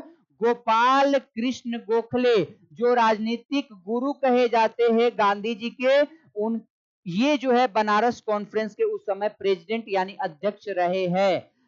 बनारस कॉन्फ्रेंस, और उसी बनारस कॉन्फ्रेंस में स्वराज शब्द का पहली बार प्रयोग किया गया। मैंने बताया स्वराज को लेकर के बाल गंगाधर तिलक ने 1893 में की थी। और सबसे पहले सत्यार्थ प्रकाश जो है किताब के लेखक, आर्य समाज के फाउंडर दयानंद सरस्वती ने स्वराज शब्द का प्रयोग किया था। याद रखना है 1866 में किया गया था वो पहली बार उनके द्वारा प्रयोग। लेकिन अधिवेशन बोले कौन, कांग्रेस का किस अधिवेशन में? तो 1905 के बनारस अधिवेशन, जिसकी अध्यक्षता गोपाल कृष्ण गोखले ने की थी। दोस्तों नेक्स्ट क्वेश्चन पे हम लोग बढ़ते हैं। नेक्स्ट क्वेश्चन है 23 के बाद 24 नंबर। 24 नंबर क्वेश्चन कह रहा है कि निम्नलिखित में किस नेता ने 1906 में कलकत्ता के जो है कांग्रेस अधिवेशन की अध्यक्षता की थी? तो याद रखना है 1906 में जो कलकत्ता के कांग्रेस के अधिवेशन की इसको लेकर के जो है वो कांग्रेस पार्टी में विवाद हो गया था, क्योंकि उदारवादी नेता लोग चाह रहे थे किसे नहीं, रास बिहारी बोस को बनाया जाएगा, जबकि उग्रवादी नेता कह रहे थे कि नहीं, लाला लाजपत राय को बना दिया जाए, बाल गंगाधर तिलक को बना दिया जाए। लेकिन इस विवाद को, उदारवादी और उग्रवादी नेताओं के बीच विवाद को खत्म करने के लिए दादा भाई नौरोजी साहब को बनाया गया। और याद रखना, दादा भाई नौरोजी ने इसी अधिवेशन में स्वराज की मांग की थी ब्रिटिश सरकार से। तो यह प्रश्न बना देता है कि स्वराज की मांग पहली बार कब की गई और किसके द्वारा की गई? याद रखना 1906 में की गई स्वराज की मांग जो है, प्रयोग अलग है शब्दों का प्रयोग, लेकिन मांग ब्रिटिश सरकार से कब किया गया? स्वराज की मांग दादा भाई नौरोजी के द्वारा 1906 में किया गया। और कहां पे किया गया? तो याद रखना है कलकत्ता वाले अधिवेशन में किया गया दोस्तों। नेक्स्ट क्वेश्चन जो है हम चलते हैं। नेक्स्ट क्वेश्चन 24 के बाद 25। क्वेश्चन थोड़ा सा ज्यादा है और पहले मैंने आप लोगों को सारा बता दिया है, अब आप लोग ही सॉल्व करना है, आप लोगों को ही। और आसानी से हो रहा है क्वेश्चन सॉल्व कि नहीं हो पा रहा है, आप लोग जो है आंसर देना। और न केवल इसमें, बल्कि आप अपने घर पे भी कोई प्रैक्टिस कर रहे हो उसमें भी आप सॉल्व करो। अब नेक्स्ट वाला जो क्वेश्चन है उसको जो दोस्तों देखो, नेक्स्ट वाला क्वेश्चन क्या कह रहा है। नेक्स्ट क्वेश्चन है भारतीय राष्ट्रीय कांग्रेस के 1905 के बनारस अधिवेशन के अध्यक्ष कौन थे? अभी मैंने बताया गोपाल कृष्ण गोखले। चलो अब नेक्स्ट वाला बात है जो महात्मा गांधी के राजनीतिक गुरु थे। नेक्स्ट क्वेश्चन पे चलते हैं 26 नंबर। स्वराज शब्द का प्रयोग सबसे पहले किसने किया था? देखो आ गया ना क्वेश्चन, दयानंद सरस्वती ने सत्यार्थ प्रकाश में पहली बार। याद रखना है दयानंद सरस्वती ने। आंसर लगा लो यहाँ पे, दयानंद सरस्वती। देखो दो मैंने बाल गंगाधर तिलक भी दिया है, दयानंद सरस्वती। ये सत्यार्थ प्रकाश किताब में किए थे जिसमें वेदों की ओर लौटो का नारा था, और पॉलिटिकली वे में 1893 में बाल गंगाधर तिलक के द्वारा इसको प्रयोग किया गया, इस शब्द का, स्वराज शब्द का मतलब। अब आगे आगे देखते हैं नेक्स्ट वाला 27 नंबर क्वेश्चन दोस्तों। 27 नंबर जो क्वेश्चन है, तो वो 27 नंबर जो क्वेश्चन है वो है स्वराज को बतौर राष्ट्रीय के रूप में सर्वप्रथम किसके द्वारा रखा गया था, यानी मांग किसके द्वारा की गई थी?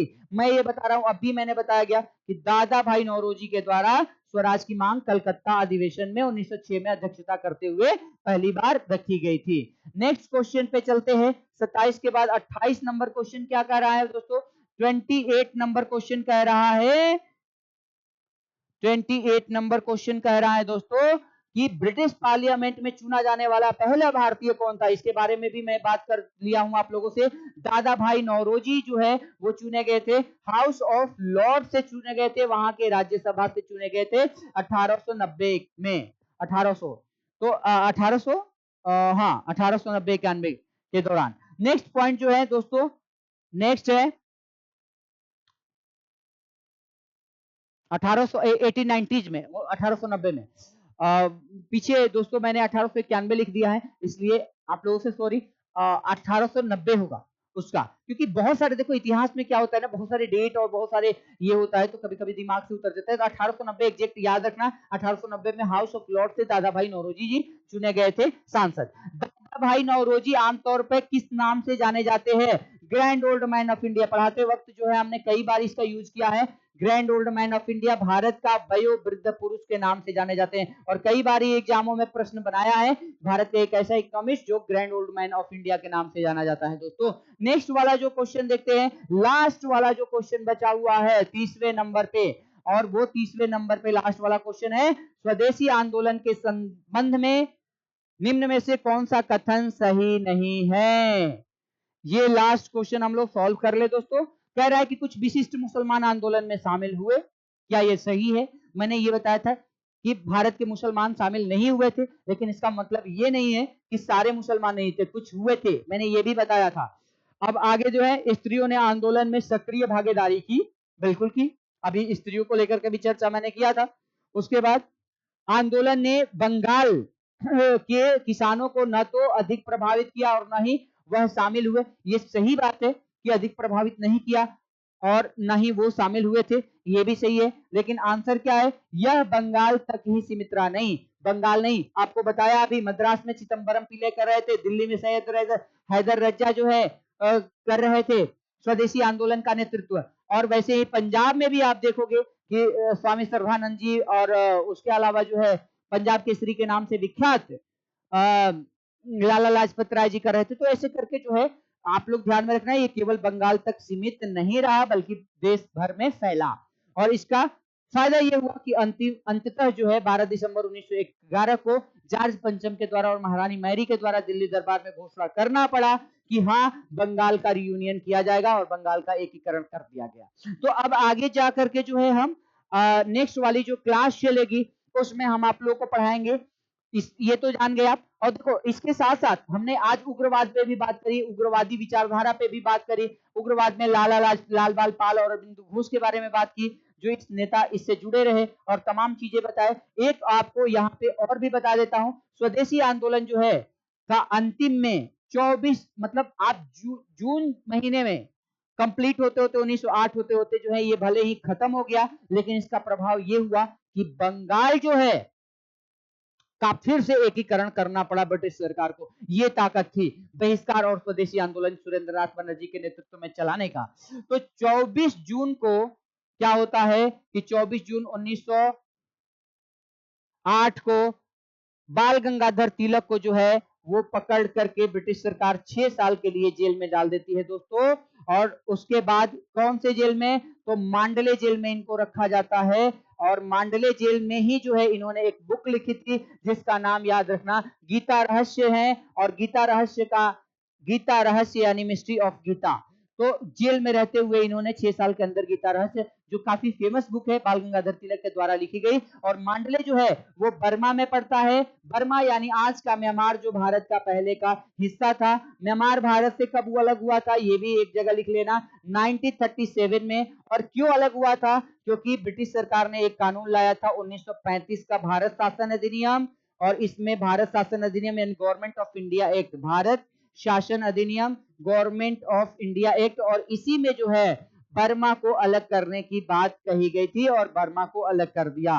बर्मा के संविधान को लिखने में भारतीय संविधान सभा के जो मेन सलाहकार रहे बेनेगल नरसिम्हा राव जी, उनका महत्वपूर्ण योगदान रहा और न केवल योगदान रहा बल्कि फ्री में भी योगदान रहा, 1 रुपया भी नहीं लिए बर्मा के संविधान को लिखने में। तो चलो और सारी बातें तो हम करेंगे दोस्तों। अगला जो टॉपिक हमसे सुन लो, अगला टॉपिक पे जो हम बहस करने वाले हैं, अब ये उग्रवाद वगैरह के बारे में भी हमने बात कर दिया, उग्रवादी विचारधारा की और आगे बातें होती रहेगी, हैं यानी उग्रवादी चरण के बारे में।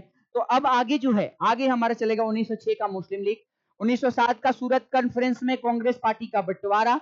अगले के लिए तैयार हो जाइए, कल की क्लास के लिए। और आगे जो है इसके अलावा 1909 का मॉर्लेमेंटो एक्ट से रिलेटेड रहेगा। उसके बाद दिल्ली दरबार बहुत इंपॉर्टेंट है, जिसमें जो है बंगाल, बिहार, उड़ीसा के रूप में बंगाल को बांटा गया और बंगाल का एकीकरण किया गया। और उसके अलावा गद्दार पार्टी, यानी कोशिश करेंगे कल वाले में क्लास में कि 1915 से पहले यानी गांधी युग से पहले वाले सारे के सारे खत्म हो जाए, ताकि फिर गांधी युग को हम लोग चले। तो बहुत बहुत धन्यवाद आप सबका, आपने इतना धैर्य पूर्वक हमें सुना। आप आगे पीछे स्लाइड करके इस वीडियो को देखिए और इसका नोट्स बनाइए और जल्दी से जल्दी रिवीजन कीजिए, ताकि आपका एग्जाम जो है, एग्जाम में जाकर के यदि इससे कोई क्वेश्चन आए तो आप लोगों का क्वेश्चन आसानी से सॉल्व हो पाएगा। तो इसलिए ज्यादा से ज्यादा प्रैक्टिस पे ध्यान दीजिए, यही हम करना चाहेंगे। बहुत बहुत धन्यवाद।